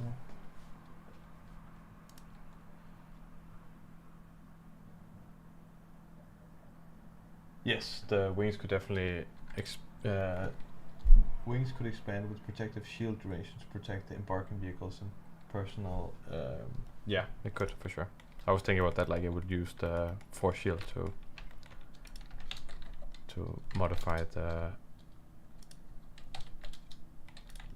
profile of the wing coming in. So here that'll probably create a little bit of a vortex right there. So maybe something like that to just blend it in. We get a little bit of a notch there, but that also feels kind of interesting. We're getting that interesting curve. Maybe though we want it to come down. It's an interesting way of using like steering like that. Then it can come down. Oh. Like that.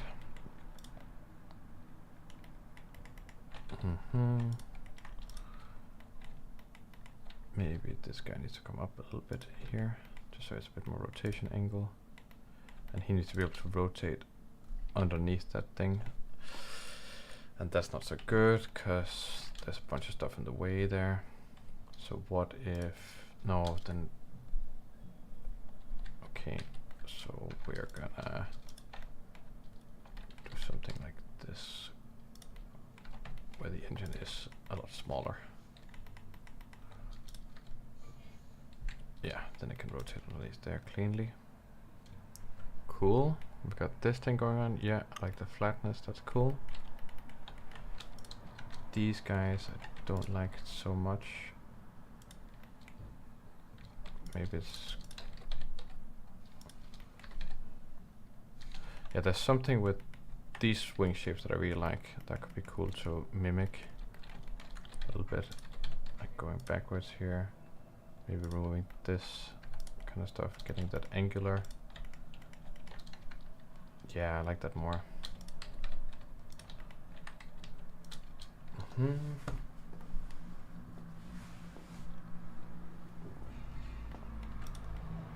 There, and I'm maintaining that flatness here. That's good. Then what's happening in the chat? Save Dark. Hey there, welcome to the stream. Hope hope it's interesting. It's just kind of me being in this zone right now and just going forwards. Not a lot of interesting talking, but please ask away in the chat if there's anything related to spaceships or design in general. Then go nuts. The total function rides, T-shaped rudders would work and give a little bit of a verticality to design. So you're thinking about like bringing it up. I want to keep this like very flat profile right here. That's kind of gonna be its distinctive feature, that it's very flat on the top, almost in a ridiculous manner. And then we'll see. This thing now needs to rotate, so it needs some kind of rotation point here. So let's bring in a cylinder like this.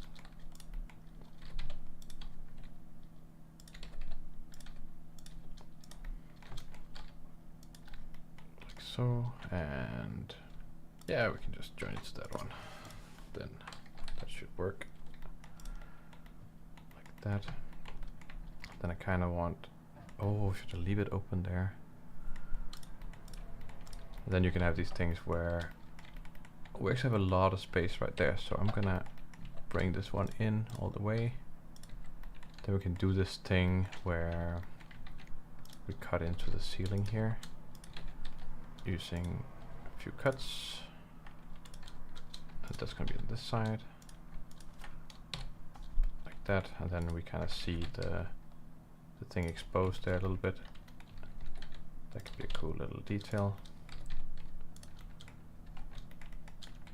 There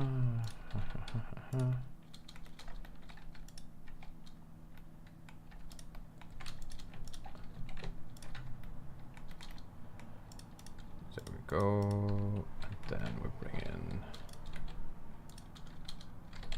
another one like that. Mirror. So, and I'm just putting in little pockets of ideas so that I know what I'm getting myself into here. Like that, like that. Okay, and I think we agreed that the legs are going to be on the top, or the feet at least, so I'm going to put that in also. So there's going to be some kind of something here. Like that, like that, like that, like that, that. That's not really feet. How would I do that?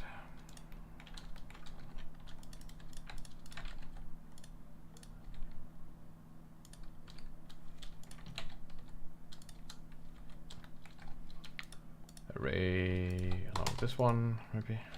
Okay, yeah, that sounds good. Bring it down. Oh,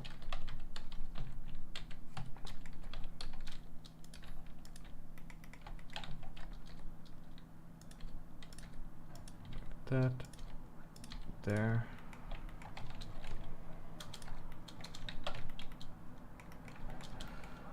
And then that's gonna be some kind of mechanism here where this thing can come out, cursor there, and there's going to be a couple of links to get this to work the way it needs to work. Ads inserted, damn it, so you guys are seeing an ad now. Okay.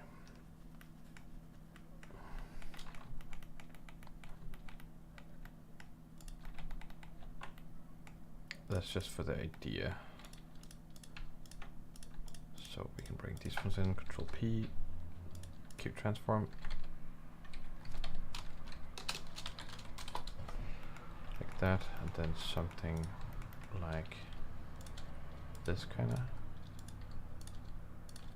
where this is like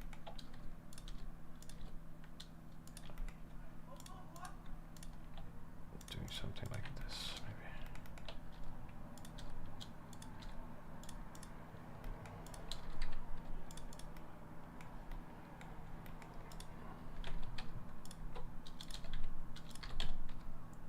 that. Yeah, I kind of like that. It's a little bit high up.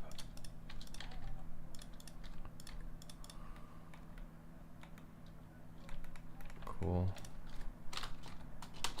Like that. Get the same thing over here. And that's gonna be a little bit smaller. These things here.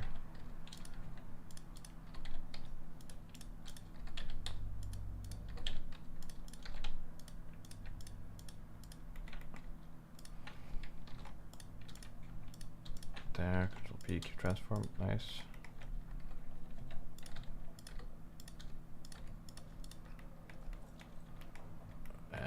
We just need this to be in the middle. Whoa, what was that sound? Holy shit. Did you guys hear that? It's Copenhagen at night for you.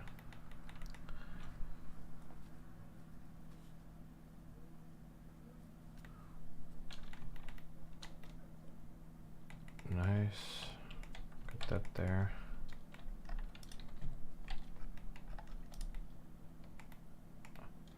It does look a little bit goofy with the wings there, but I really don't like that look when it's on the ground in that sense. But it's not gonna be in that mode too much. Okay, now I think I'm gonna set some keyframes. That can always be a good way to design the stuff. Like that. Then I'm gonna bring this back to a, I'm gonna go a couple of frames forward. Bring this back to a 90. Bring this back to a 90. And then I'm also gonna go all the way back to here. Dun dun dun dun dun. Location rotation scale. Oh, should I mirror this? I should probably make this one go here. Should probably also do the same thing with that one.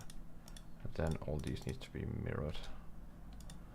So we say mirror, there, mirrored, and then I grab all of these bits here. And then I say Control L, copy modifiers. Nope. Copy modifiers, there we go. So they've been copied over there. And all of these ones are also gonna Control L, copy modifiers, so they're also over there. And these are all gonna have a keyframe. Location rotation scale there. Then I'm gonna go forward until 10. Then this one is gonna be down here somewhere. Down here somewhere. This one's gonna be here. This one's probably gonna be in here somewhere. It's gonna be there. Like that. This one's gonna be in here somewhere. Like that, cool. And the same goes for this guy. This one's here. This one's here. This one's here. This one's there. And then when we move out, it kind of looks like something's happening with the legs folding out. And that's just so the idea is kind of established. And yeah, it doesn't move the way that it makes sense, but it gives you that feeling of like getting in there, and that's kind of what I was desiring. It's almost like it looks cooler if it's like flying the other way. You know? It's like if this is the front and the other thing is the back.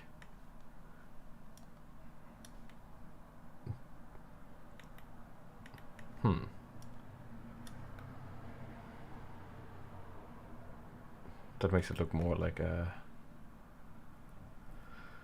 different kind of beetle.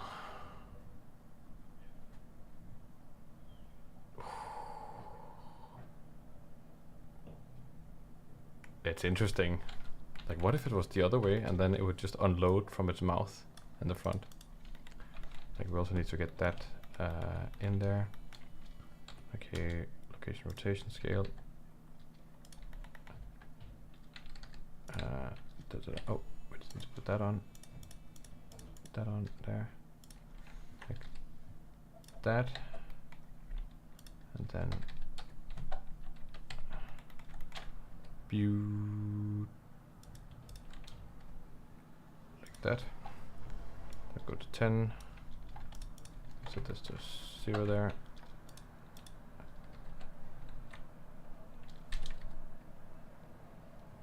Cut that back there. Nice.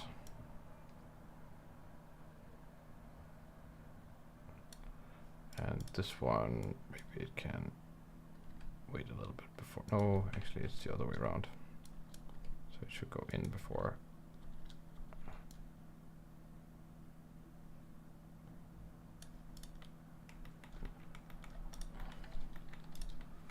And there we're starting to have the thingamajig. Then we have the tanks coming out.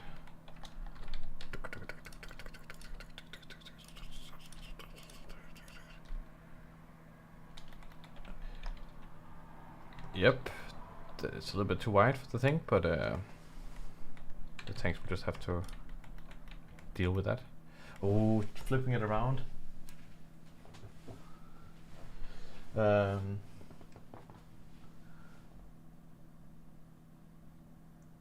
Gold ingot shaped vent on the engine's ribs inside. Ah, that's landing gear. Landing gear could be just a bracket around the engines. Yeah, it could. Yeah, like this. If fins looks goofy in the landed position, they could be stationary on their own axle of rotation.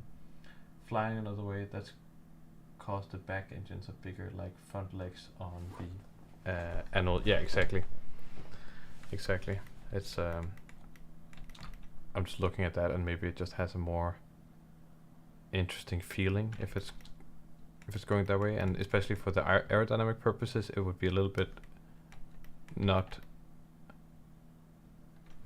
It wouldn't be that conventional, and then the engines would stop working the way that we kind of intended them to.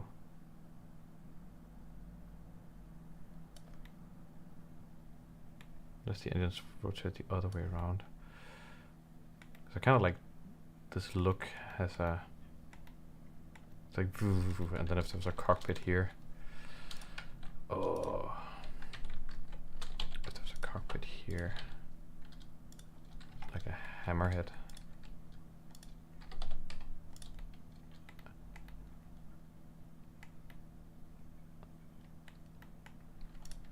How big is this cockpit right now? It's not very big. I can barely fit anyone in there.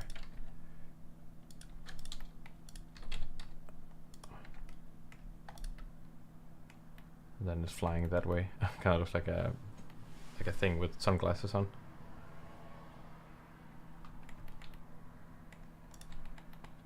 But it does make it look less like the Valkyrie, which I kind of appreciate.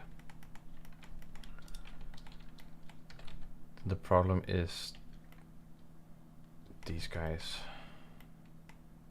But maybe it's coming in like belly first then. And then it's gonna use its engines actually like this. It does mean that it would fly. I mean, it could still fly the way it's supposed to fly. It could still do this kind of stuff here.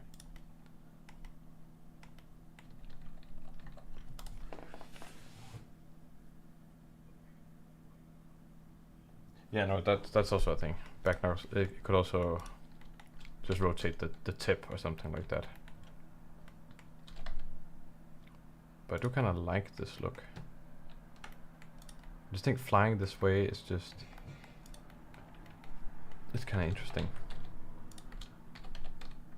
I could also do it like asymmetric, like this. Ooh, yeah. Isn't that, maybe this is more interesting. Getting it like this.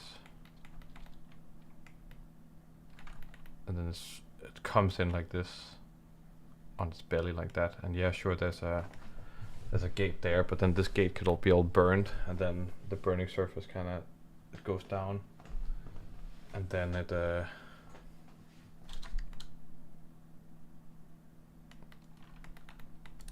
and we could do something about the butt. The butt could become a different thing.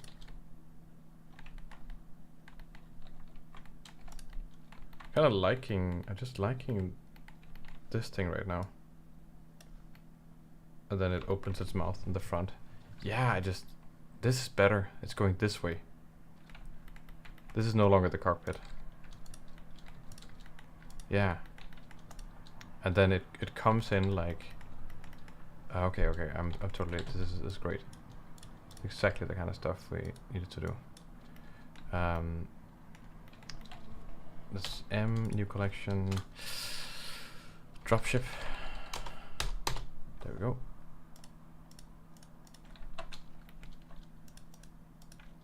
We got all these things here that can go away. There, instance to a scene. We got this one here. So the idea is that when it comes in like this. Breaks through the atmosphere like da. And then when it needs to like land, it'll kind of flip the engines like that, and then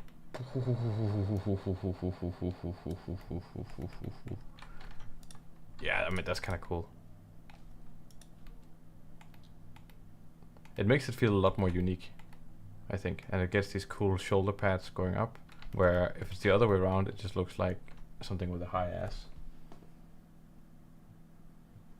Exactly, the tables have turned. This is great. This is exactly what we want. And we got all the functionality and stuff, so that's amazing. Okay, now comes the big thing. This is where everyone should be watching. I'm gonna put on some rudimentary materials, and maybe we're gonna start bashing a little bit of stuff onto this thing to get it to come to life. And to do that, I'm gonna dive into my asset library. And my asset library looks particularly nice. Look how nice it looks. How does my asset library look this nice? Did I take photos of every single asset? And these are all assets I made, by the way. These are not from any kind of kit or anything like that. These are all assets I made, and they look like... I don't think I've showed these assets to anyone.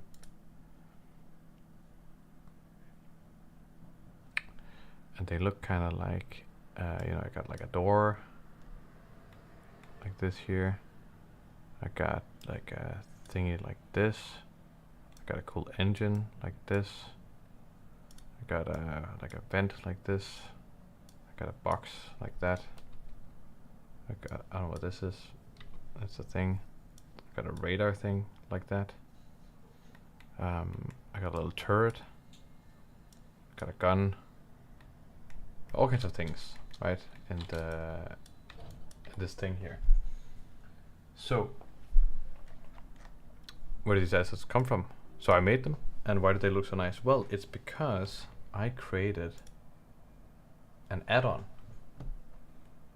that lets me do this kind of stuff. So let's say I created a new asset here.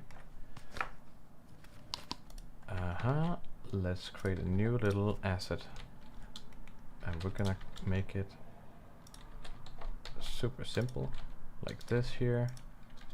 Gonna create a little selected, a little cylinder like this, and another cylinder like that.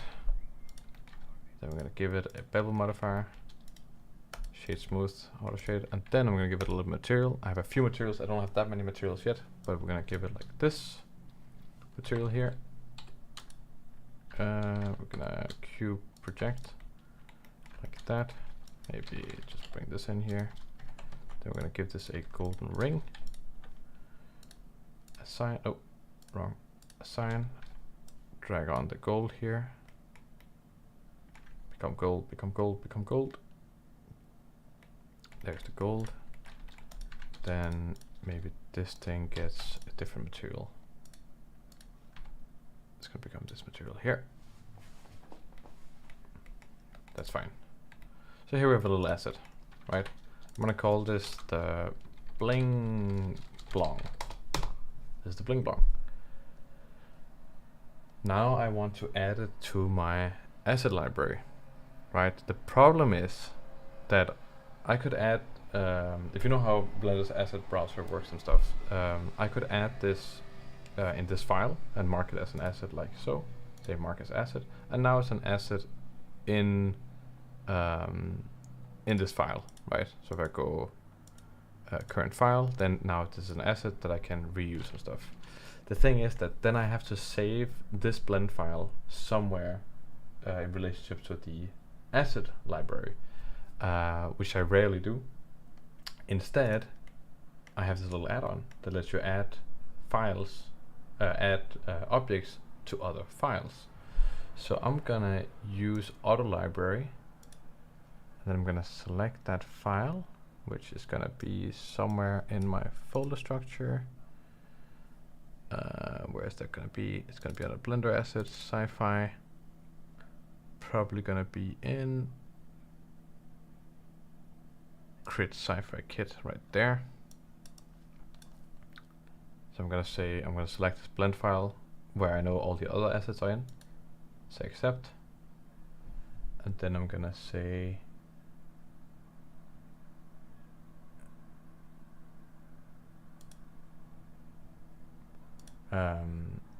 what does this do again? I forgot to make local assets. That's updating an asset. Cool. So now that's set. So now I can right click this thing, then I can say auto asset. And I can select the category, and I can say I want it in parts. And I say OK. And then bibbidi bobbidi bobbidi boop. It's gonna go ahead in the background and add this thing to that file. So now, if I go over to sci-fi and say parts, then there should be bling blong. It's right there. As you can see, it didn't look super good, so I'm gonna put this back into the scene here. Oh, probably just because it was animated or something. There. I'm gonna try adding it again. Auto asset. Parts. Then it should show up over here.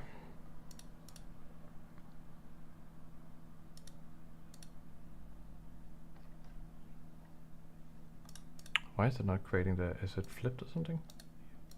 No? So, okay, the idea with the asset maker is that it's supposed to make a really fancy thumbnail for you automatically. But for some reason it's not doing that. Why would it not be doing that? It is the right asset, it's right there, but it's not creating the thumbnail.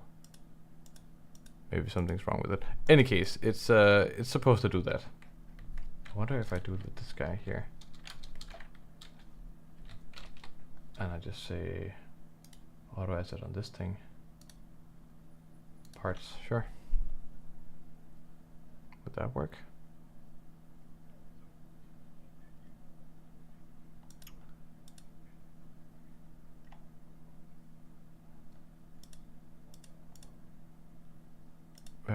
Need to refresh the library. Oh, sorry. Okay, it actually did it. So you can see here it created an automatic thumbnail for that thing, and it created an automatic thumbnail for the spaceship also. And then the cool thing is that you can go in and edit the scene for creating the thumbnails. So that's basically auto asset. So now my question is any of you interested in either this kit or auto asset as an add-on? Anyone watching who is interested in auto asset as a tool? I use it from time to time. I kind of use it in bursts. From like, okay, actually I have a bunch of assets I want to add, and one of the big things is just like that it makes these really nice thumbnails, and that you can make assets from any file basically. And I think the big problem with the way the asset browser works right now is just that you can't do that. You have to mark an asset in the current file, and then you have to save that file somewhere. And it makes sense for some workflows, but often I sometimes just make a little thing, and I don't want the whole file to be a big asset library. I just want, you know, a little doodad like this thing to become the asset. So yeah, anyone interested in that? That would be very interesting to hear, either the kit or the asset.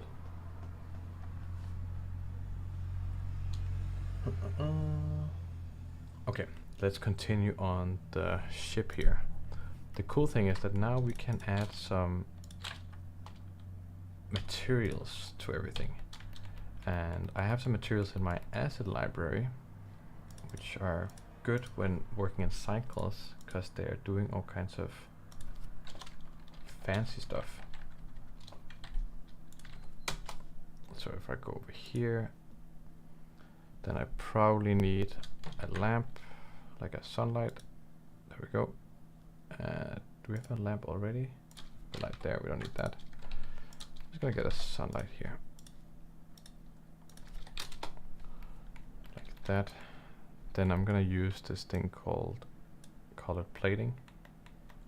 I'm just gonna drop that onto my thing here, and then I'm gonna start doing cube projection like this. Oh, no, cube projection. And then we can start moving these things around a little bit. Like that. Oh, that's the wrong one. Copy link materials. Cube projection, like that. Cube projection. Cube projection. Link materials. Like so. Link materials, like that. Link materials, like so. Awesome.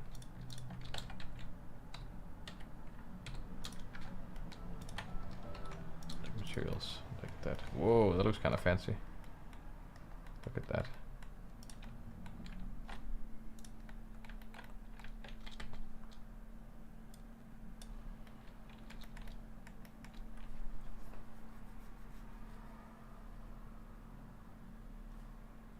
What rendering settings do you use, like how many samples, image size, etc. for final stuff? I would say between 32 and 128, and then with denoise turned on. Denoise being, I don't go very high up when rendering stuff. It's it usually stays quite low.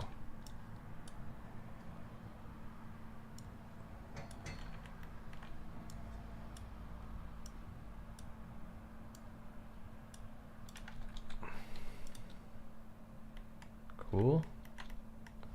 And then I just need a little bit of lighting like this. Actually, maybe this kind of works a little bit nicer. Yeah, that seems kind of good. Then all this underside, maybe actually I want that to be like a darker thing. Okay, now I need to start thinking about the color a little bit. I like to go in and do materials kind of early, just to get a feel for everything. That's what I like to do. Like materials there. Let's see here. Boop. We got this thing flying. It's cool. Obviously, we have this issue where the things don't point in the direction that they need to point when we have this kind of a mode. So if it needs to fly, you know, forwards.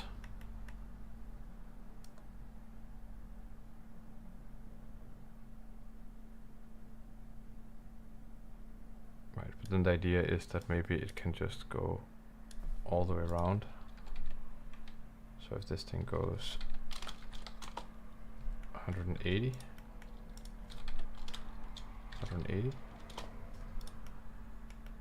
like that, it can do something like this maybe, where that is possible.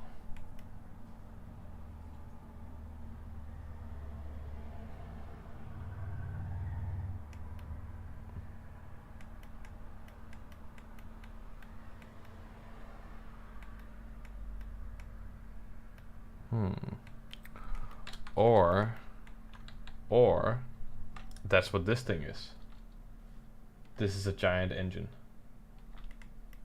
That's what it is. It's simply a giant engine. Good thing we figured that thing out.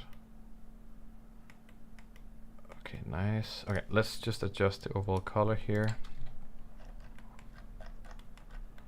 So I'm gonna go in and mess with this color. Just desaturate it a little bit. Change the hue slightly. Maybe 0.1.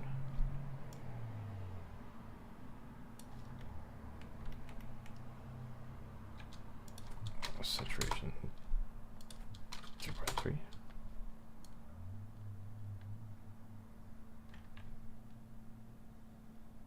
Yeah, kind of got something going on there. Yeah, that has a little bit of that variance there. That's cool. Maybe the value goes down to 0.2. But does it stay light actually? Oh yeah, I think I kind of want that bright feeling. And then the bottom can become dark. So let's just look into that. How do we do that best?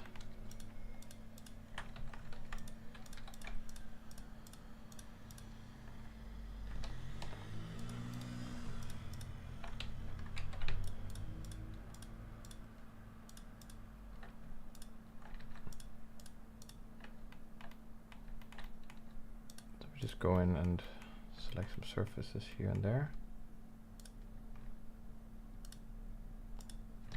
That's gonna kind of give us what we need. So we're gonna give it another one here, assign, and maybe we're gonna give it another one of these. I'm gonna call this one dark plating. Then this one is gonna become very dark, and it's gonna have a different vibe to it.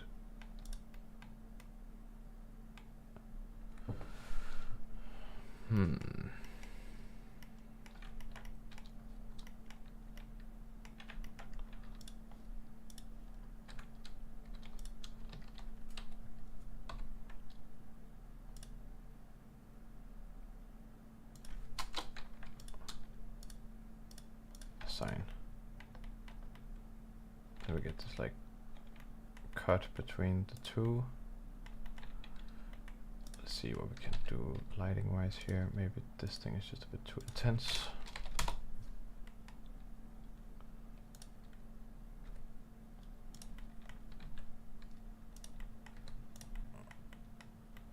Yeah, we're getting that kind of.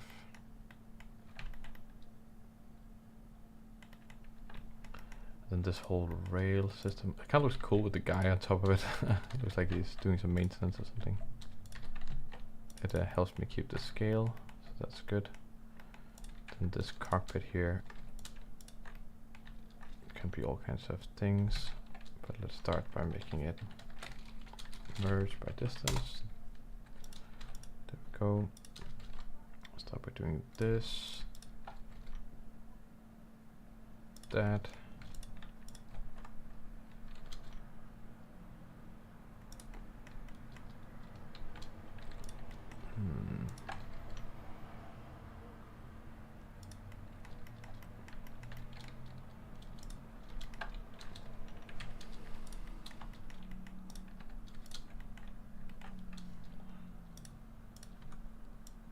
I have a glass shader there we can kind of put on.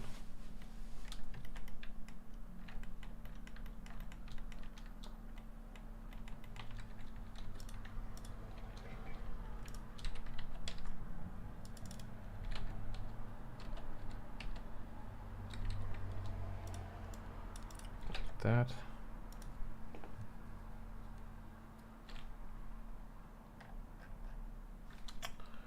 And yellow glass like that.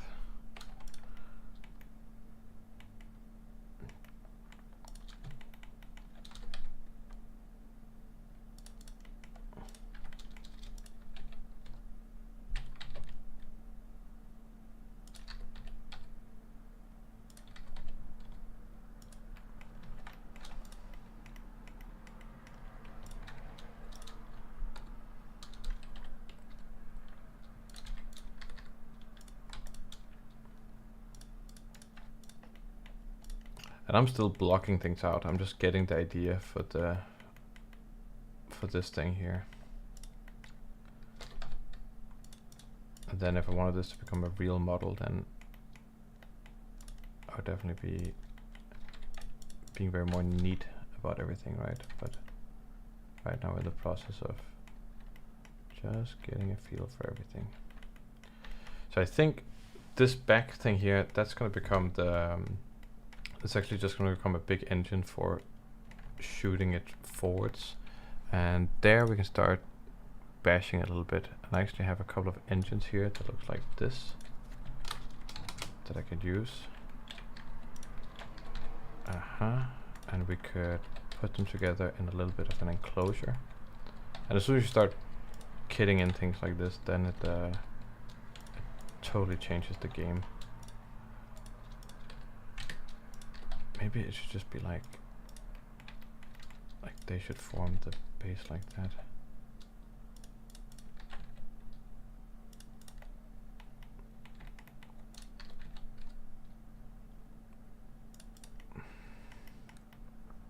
Yeah, I like that.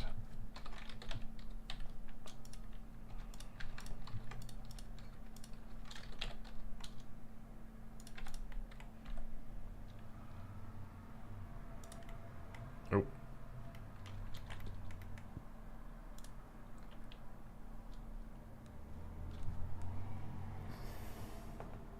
Hey Red Bunny Classic, hey one NPC, welcome to the stream.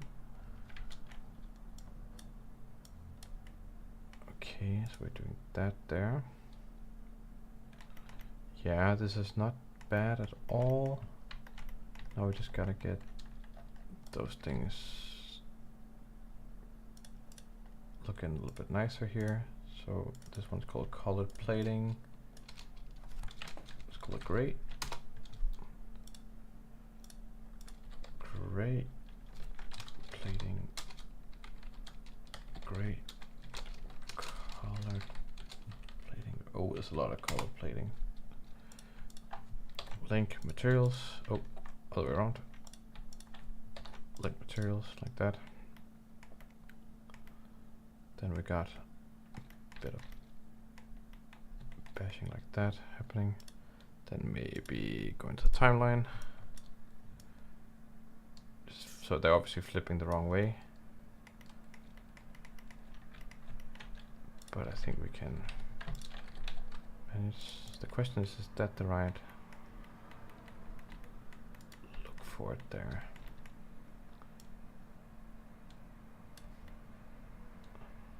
So that's definitely very unconventional, because we got kind of rockets going each their way. But for going into the atmosphere, it actually makes a lot of sense. It makes it a very useful tool in that sense. And it kind of has this slow taper, which I really like. That's cool. Then let's see if we can put in some engines for this thing here. Maybe we should do it on the other side. Put this thing.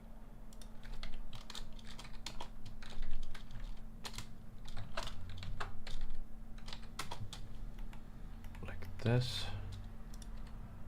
Can become an engine like so. Very simple. Just gonna slam that in there. Merge it with the thing to some extent.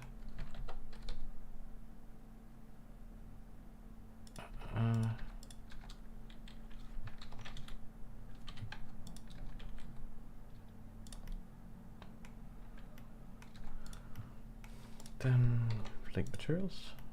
Yeah.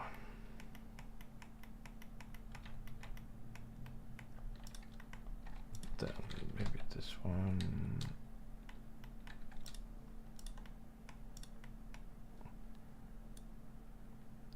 Let's see if this one.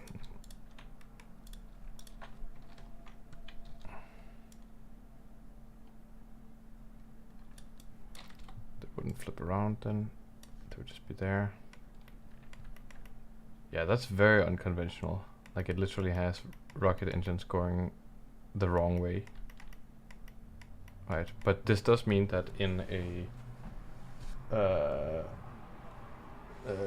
in the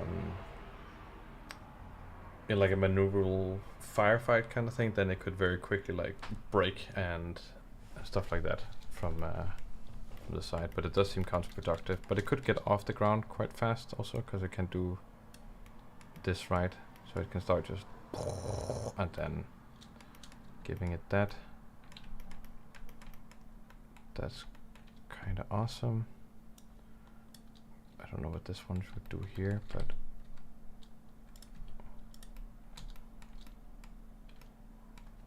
don't think that's necessary there. Then we can do all kinds of things like this.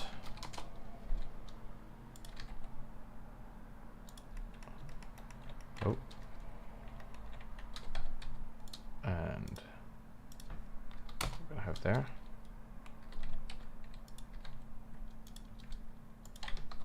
Materials. There we go.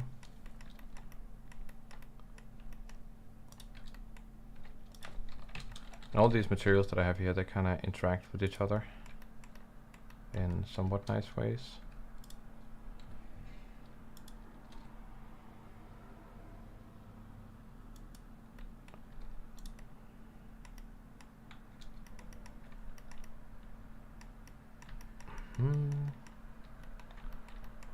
Got these wings going on there.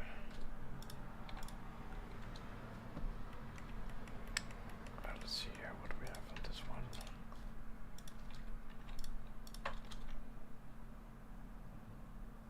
Like so.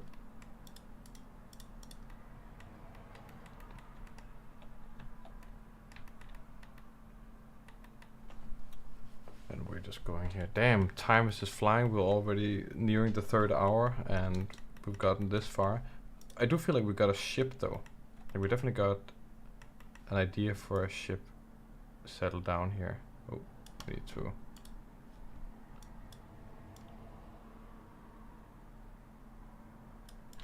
It is a little bit special though. It's a very special ship with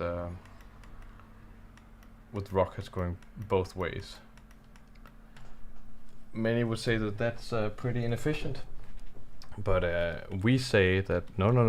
There's a very good reason for all of it. And oh, it also looks like the guy is kind of walking around on the ship up there. And we got a little bit of asymmetry down also.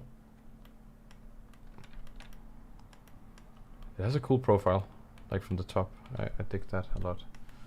I think it's cool with. I want to do a different railing system there, but then we can go into the UV editing here. Then we can just mess with the shading a little bit.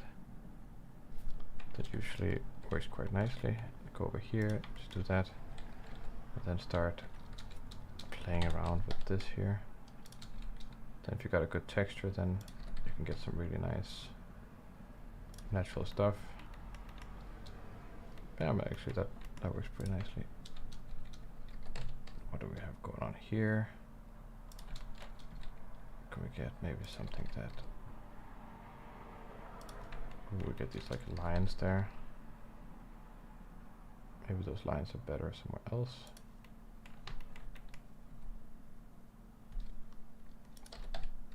Yeah, that's kind of cool. These wings here.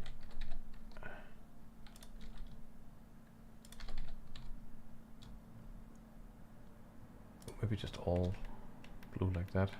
Yeah. Then this one here. I think maybe a bit bigger.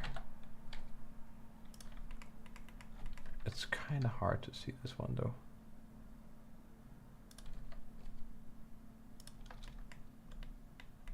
Oh, that's also changing that one. That's not what I want to do.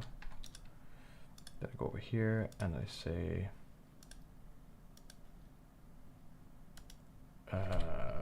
you can do this thing where you say select everything, right? If I go here in edit mode, then select that kind of stuff. Yeah, exactly. Select. Then I'm only manipulating that stuff. Then I can say I want to align you with those lines there, maybe. make it a little bit like that. Maybe I should just change the color of this thing. It's a little bit. Oh, that was not what I wanted. 3D viewport. I wanted something extra. Okay, let's see here.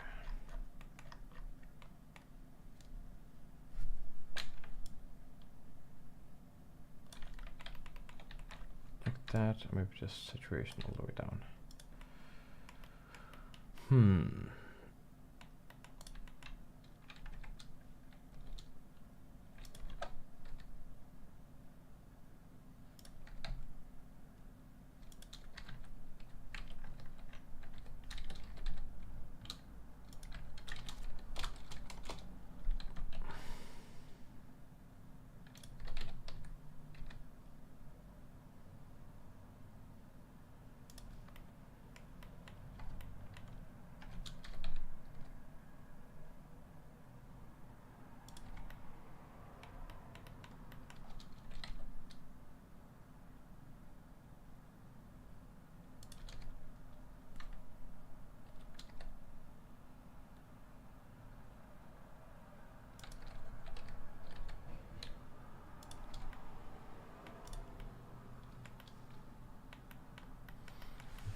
Maybe this one can also be this kind of dark plating stuff. Yeah.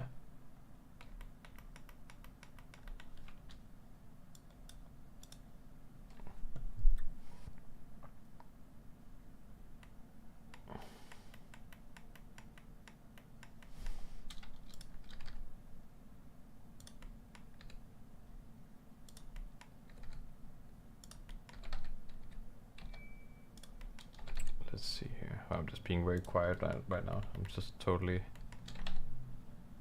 making the spaceship.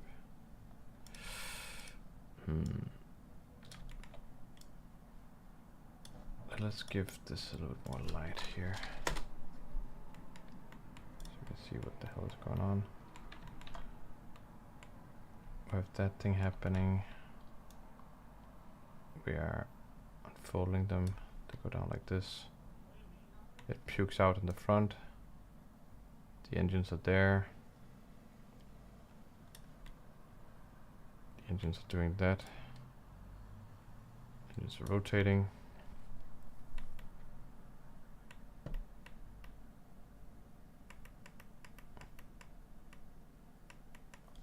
Do they even feel like they're in the same family anymore?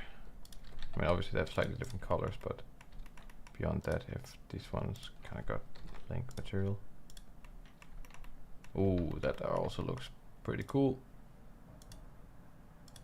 Not gonna lie. Color plating. Great. Oh yeah, look, all the materials, they're gonna do a little bit of this kind of stuff. That looks pretty cool.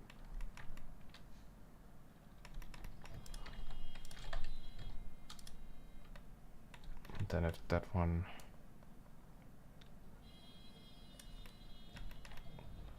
is flying in the sky with this one here. So it definitely needs all the detailing stuff. So if I went in here and started doing stuff like this kinda, then what material? Black material. So this one would get to be black material. I would want a different material, maybe one that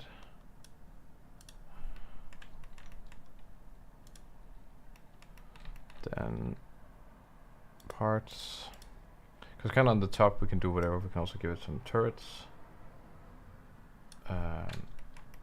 Just gotta put the turrets in the right place. There could be some turrets in here.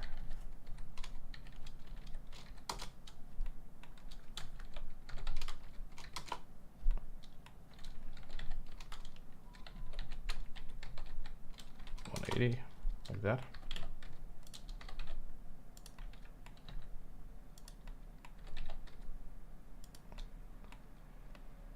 Oh, I guess it's kind of this like asymmetric turret thing, because the thing is has a cockpit on the other side, of course. Nice. That maybe this one should just be a little bit smaller. Put it here. Put a grill. Maybe not that one. Maybe this one instead. A grill in the middle here. What's up, Dakota? You're late for the stream?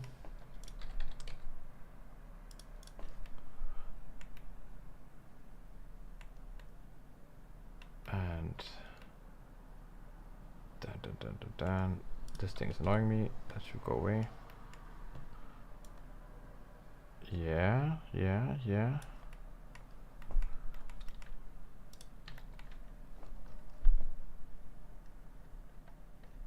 Let's see what else we got here. We got some pipes and stuff that we can plug in. So now I'm doing a little bit of kit bashing here, but we spend a lot of time thinking about the functionality. So if we do kit bashing, we have all this functionality to kind of guide us, and that's the whole point. That's why we're even doing anything. That is to. And here I'm just trying things out. You know, I'm just seeing what, if anything sticks, if anything feels good.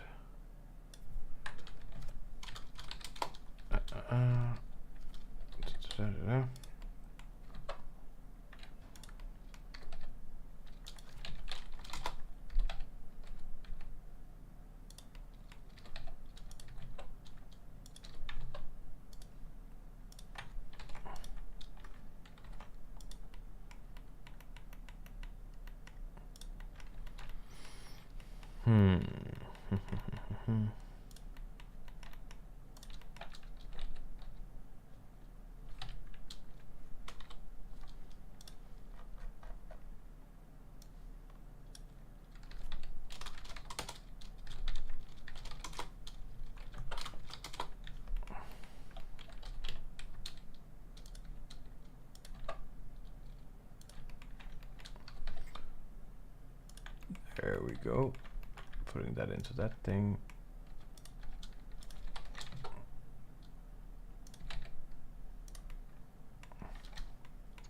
Has anyone else been playing Starfield? Let me know in the chat.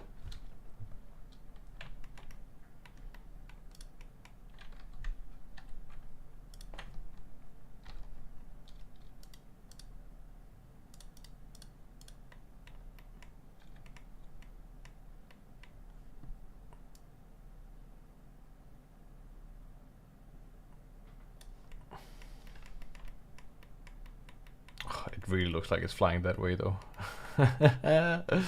Which it could technically. But it's flying the other way. I feel like reversing it again. Oh my god. And you have it like that. No, it's cool like this. Has that little. It's so much cooler that it's not in the middle.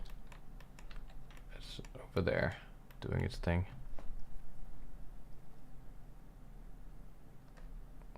It's really just me playing Starfield. Nobody else is getting on board that. We gotta end the stream in like 5 minutes, but I do feel like we managed to create something.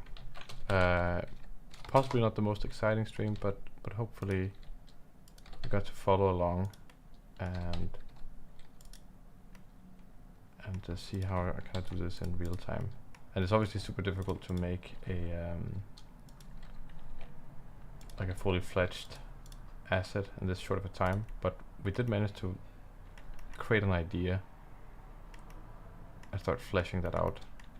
And I at least for now have like a new kind of, oh, imagine if these things were kind of tilted.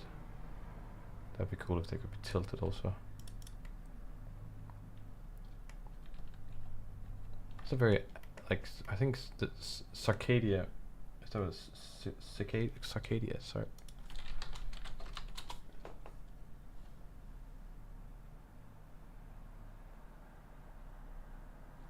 Right. Need to place that. Cicada. Isn't it's called a cicada? The cicadas. Cicada. You know what the ship is gonna be called? The Cicada. Because of its because of the look.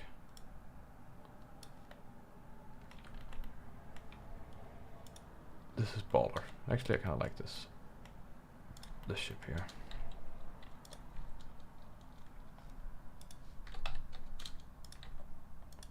Okay, we're reaching the end of the stream, but we got something. That is actually not too shabby. We could then instance this to the scene, and now we have this cool ship that we can look at by itself.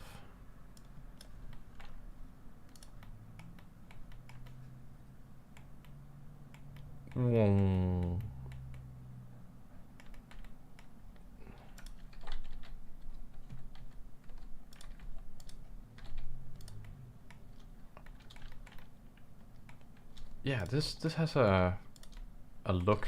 It definitely feels different, because nobody would ever shape it like this. But it kind of has a little bit of that, like remember to save, right? I need to save. Thank you. I saved at least. It kind of has a little bit of flying chipmunk kind of stuff. Flying squirrel. That's not chipmunk. What am I saying? Flying squirrel. Like kind of like that. Or no, you know what it's like what's that called? Wingsuits. That's what it reminds me of. It has a little bit of like a wingsuit vibe, like maybe not some wingsuits. I feel like whatever this is from Avatar. No, it's from Korra, Legend of Korra. I think whatever that is.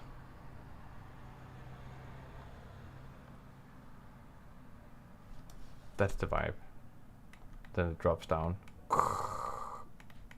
Then it's all awesome. Wait, these. Oh, wait, I can't do that there. That needs to be done here. Link materials. Link materials.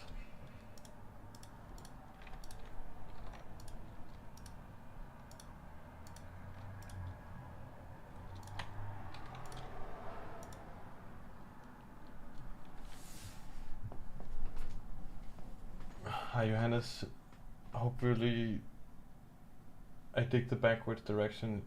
Yes, Dakota, I also dig the backwards direction. It was a long journey here to get to the no, did I fuck it up? What did I do? Okay. What am I doing here? It's this one that then link material. There we go. So now they should. Yeah. And then we have the little bright window there. And if we just add a little. Oh, we need to end the stream now because it's been going for 3 hours. And I need to call my mom, you know. That's just how it is. Let's create a little light. Not a sunlight, come on. Area light. And it's gonna be, yeah, sure, 500. And it's gonna go into the dropship. And then we're gonna. Ooh, not Eevee. No, not Eevee. Cycles. And then we have a little light there. You know what? That light could be. That light could be a color.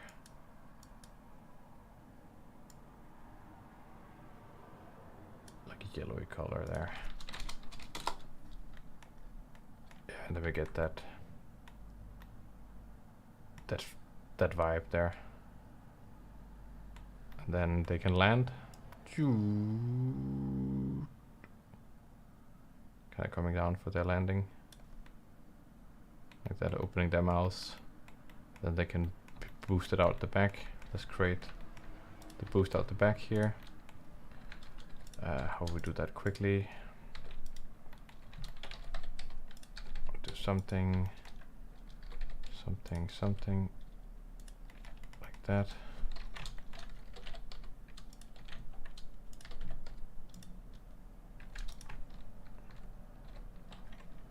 P selection, there we go. Smooth. And let's create a new material here. I'll just make it emissive. And we'll make it kind of like a blue, pinkish kind of thing. Oh, that looks terrible.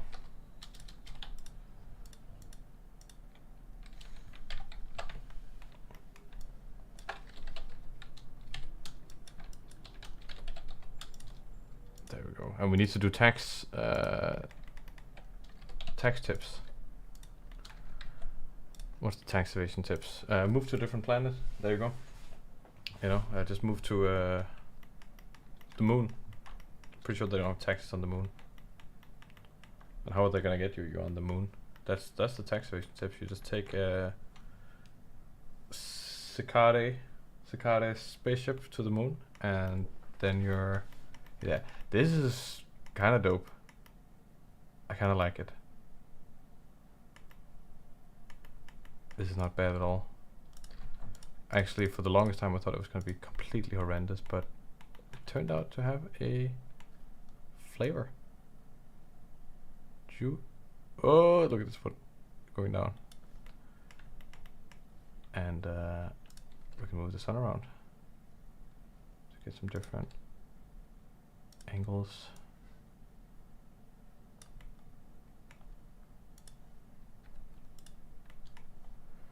Let's see if we just have it like that. How does that feel? Scene world. Scene world could be like almost black.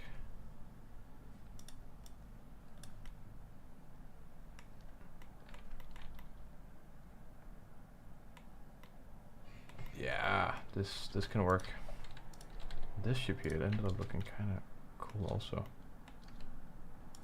We didn't make this one during the stream, just for anyone wondering. It's just a previous fighter from the thing. We just use it as reference.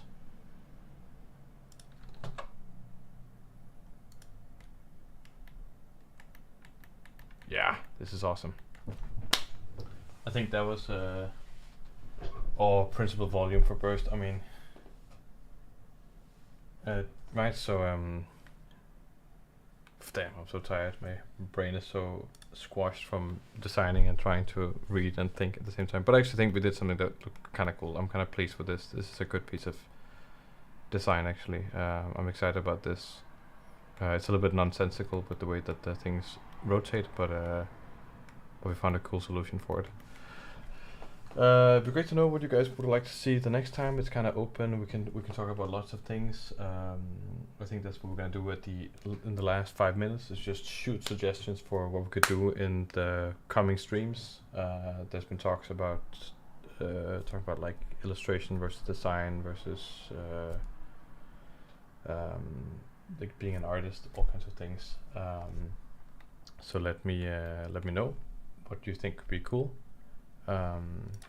Here in the chat right now, and then we'll do it again, probably on Thursday, same bad time, same bad stuff. A discussion stream would be cool.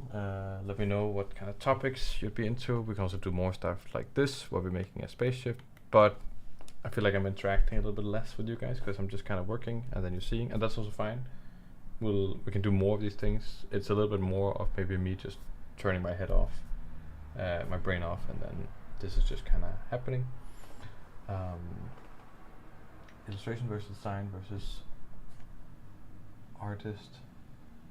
I think would be very informal to younger creatives. Yeah, that sounds awesome. Second that, I guess, plexiglass, that thing. Yeah. Let me know. Anyone else watching the stream? I know there's more people watching, so just let me know what you think would be interesting, and maybe you need to think about it a little bit. But next time we should.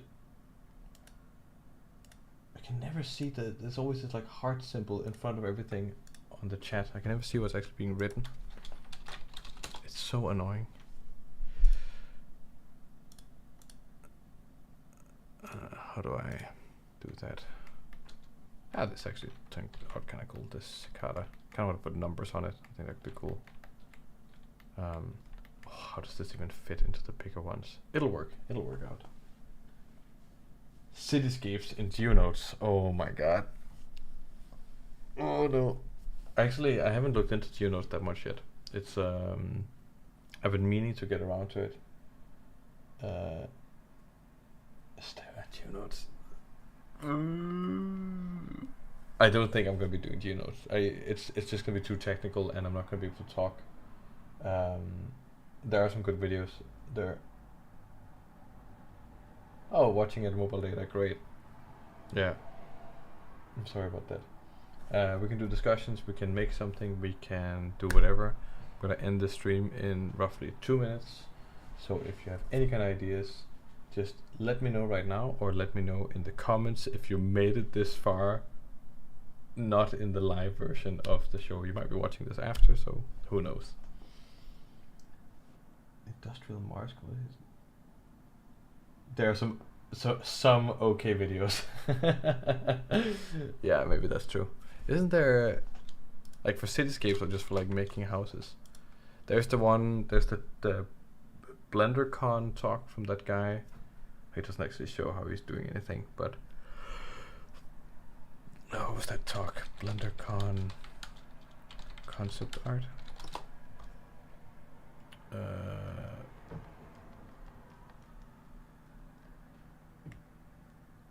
You know, this is a funny thing. I don't know how this works, but when I'm searching for Blender concept art on YouTube, I get my own videos. I'm like, you know, I think they're decent videos, but you don't have to show them to me. Blender. Oh, I'm also tired. Holy moly. I think it was pretty fun doing the, like, drawing the character. I think that worked really well. You guys seem to really be engaged in that, and so I want to do something maybe similar to that. That could be great. I could draw something and we could discuss something at the same time. Maybe land vehicle design. A giant alien terraformer or something like that. Terraforming could be kind of cool. But I would love to do something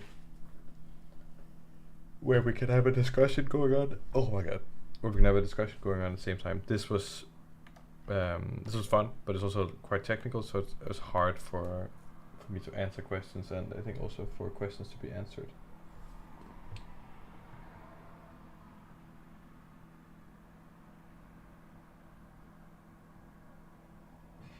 Oh, I see. Right, with the teaching stuff. Yeah. No, I think it's wait. I had this I have a friend called Blaze, who he was working at this company called Powerhouse Animation Studios, and they and his art director there was like, there's basically two people out there teaching in a good way. It's Jama and Critical Giants. I was like, oh my man, I felt this big that day. It was amazing. Usually I felt this big, but that day I felt this big, so that was pretty cool. That felt good. Even being compared to Jama is an honor. But I'm also very passionate about, like, teaching this stuff the right way. That's you know, stuff needs to be taught the right way. It needs to be spoken the right way, and I don't always hit it the way I want to hit it, but I make an effort. And what about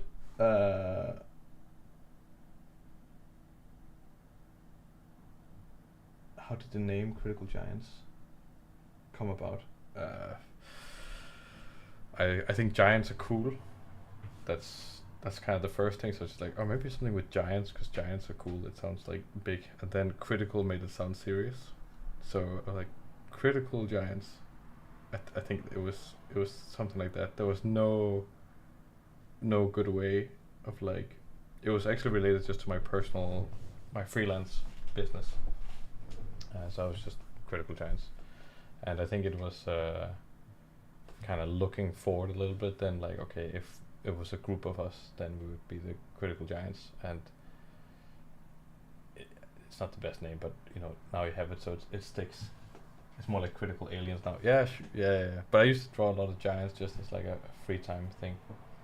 So that's kind of how that came about. What about I was just thinking now, and I lost the train of thought. Portfolio reviews. Is anyone interested in that? Like just live feedback, portfolio stuff. Would that be interesting to anyone? Is anyone who would be up for that? Submitting portfolios, talking about just like direct feedback on work, something like that. That could be fun. That would make that'd be a very easy thing to for me to do, basically. So should we do that? Yeah, exactly. How to improve stuff. I'll do some paint overs. I'll talk a little bit about the stuff. You can write in. You can post some stuff. Yeah. Okay. Seems like if only you had a body of work. Well, any kind of work. I think it's just like I'm thinking maybe doing something on a piece or something. So if you have some pieces, then you can just send it to me, and then we can maybe do a session next time. We're gonna do that. Let's do feedback sessions next time. So if you have something, I'm gonna say this now. I'm also gonna write it in the Discord and on the YouTube community, posting stuff. That's what it's gonna be, and maybe in the title for the thing. Submit it to. Where should it be submitted to? I mean, Discord is a good place to submit us to. So maybe we'll create a new channel called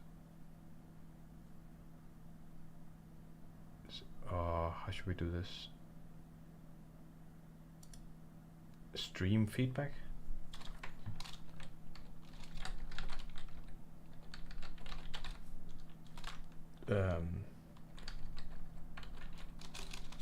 Stream feedback. Or just feedback stream.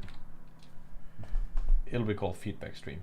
I'll create this new channel here now, and I'll edit the channel name, and it'll be post work here that you would like feedback on from William Bang. That's me. That makes no sense. During one of the live streams on the Critical Giants YouTube channel.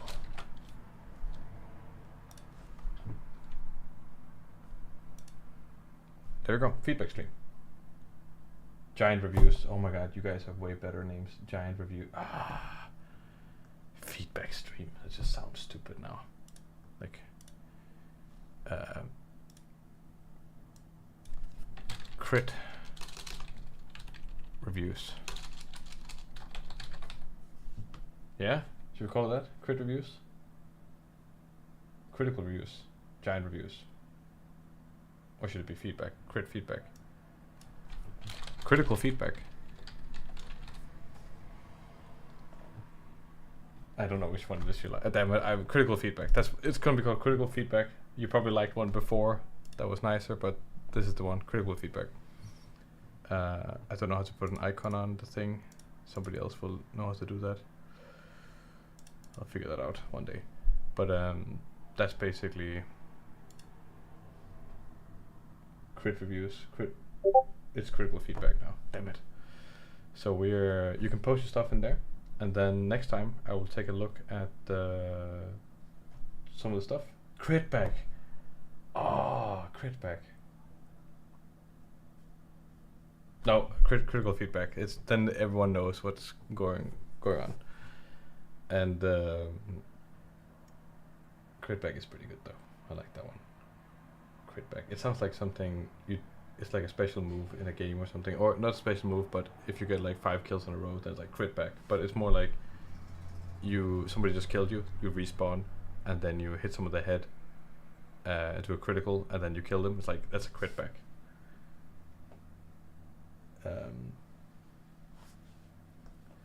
So that's what's happening. It's gonna be feedback next time on Thursday, so you have to be there on Thursday at 8 if you want that live session with the thing and want to be able to ask questions while we're doing the thing. Yeah, so just remember that if you're posting now, I might be looking at your thing on Thursday at 8 o'clock. 8 o'clock Central European time. So whatever time it is for you around there. So you have to be there. And maybe we can do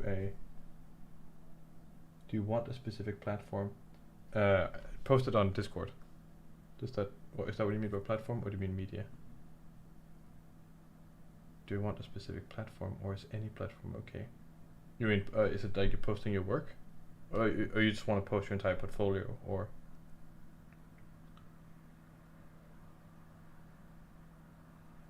I don't know what the things are there. But damn, the stream is running too long. Any case, I think I'm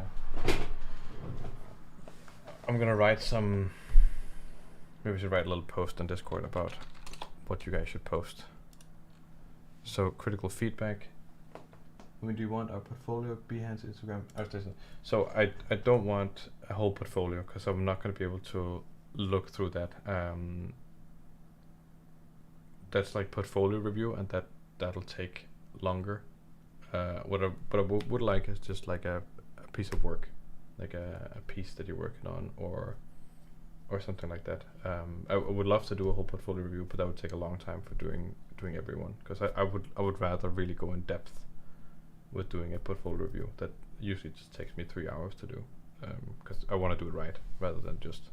I think a good portfolio review really involves me asking good questions about what you want to do, where you want to go, how you're trying to achieve the things, yada yada yada yada, and that's kind of the bottom line there.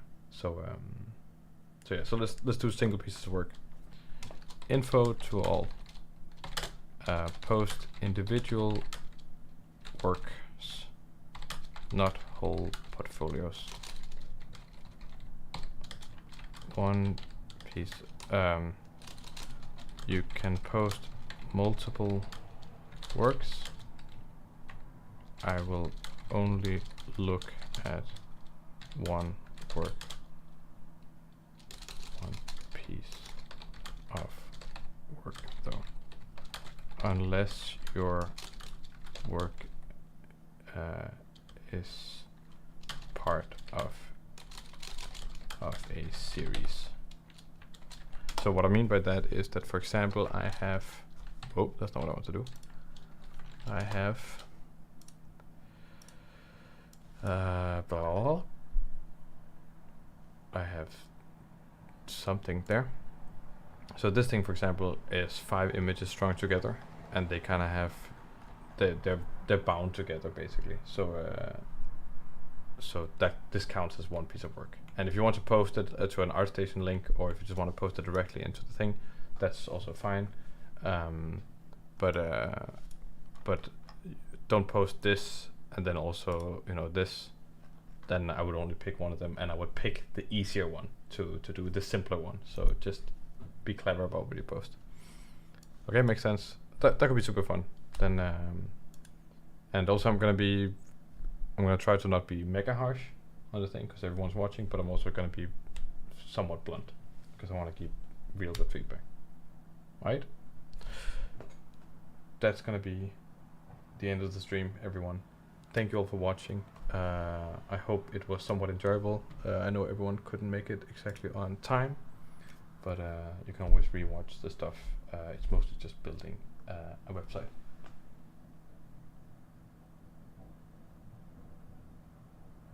So that's what's going on. Yeah, I know it's like mega late.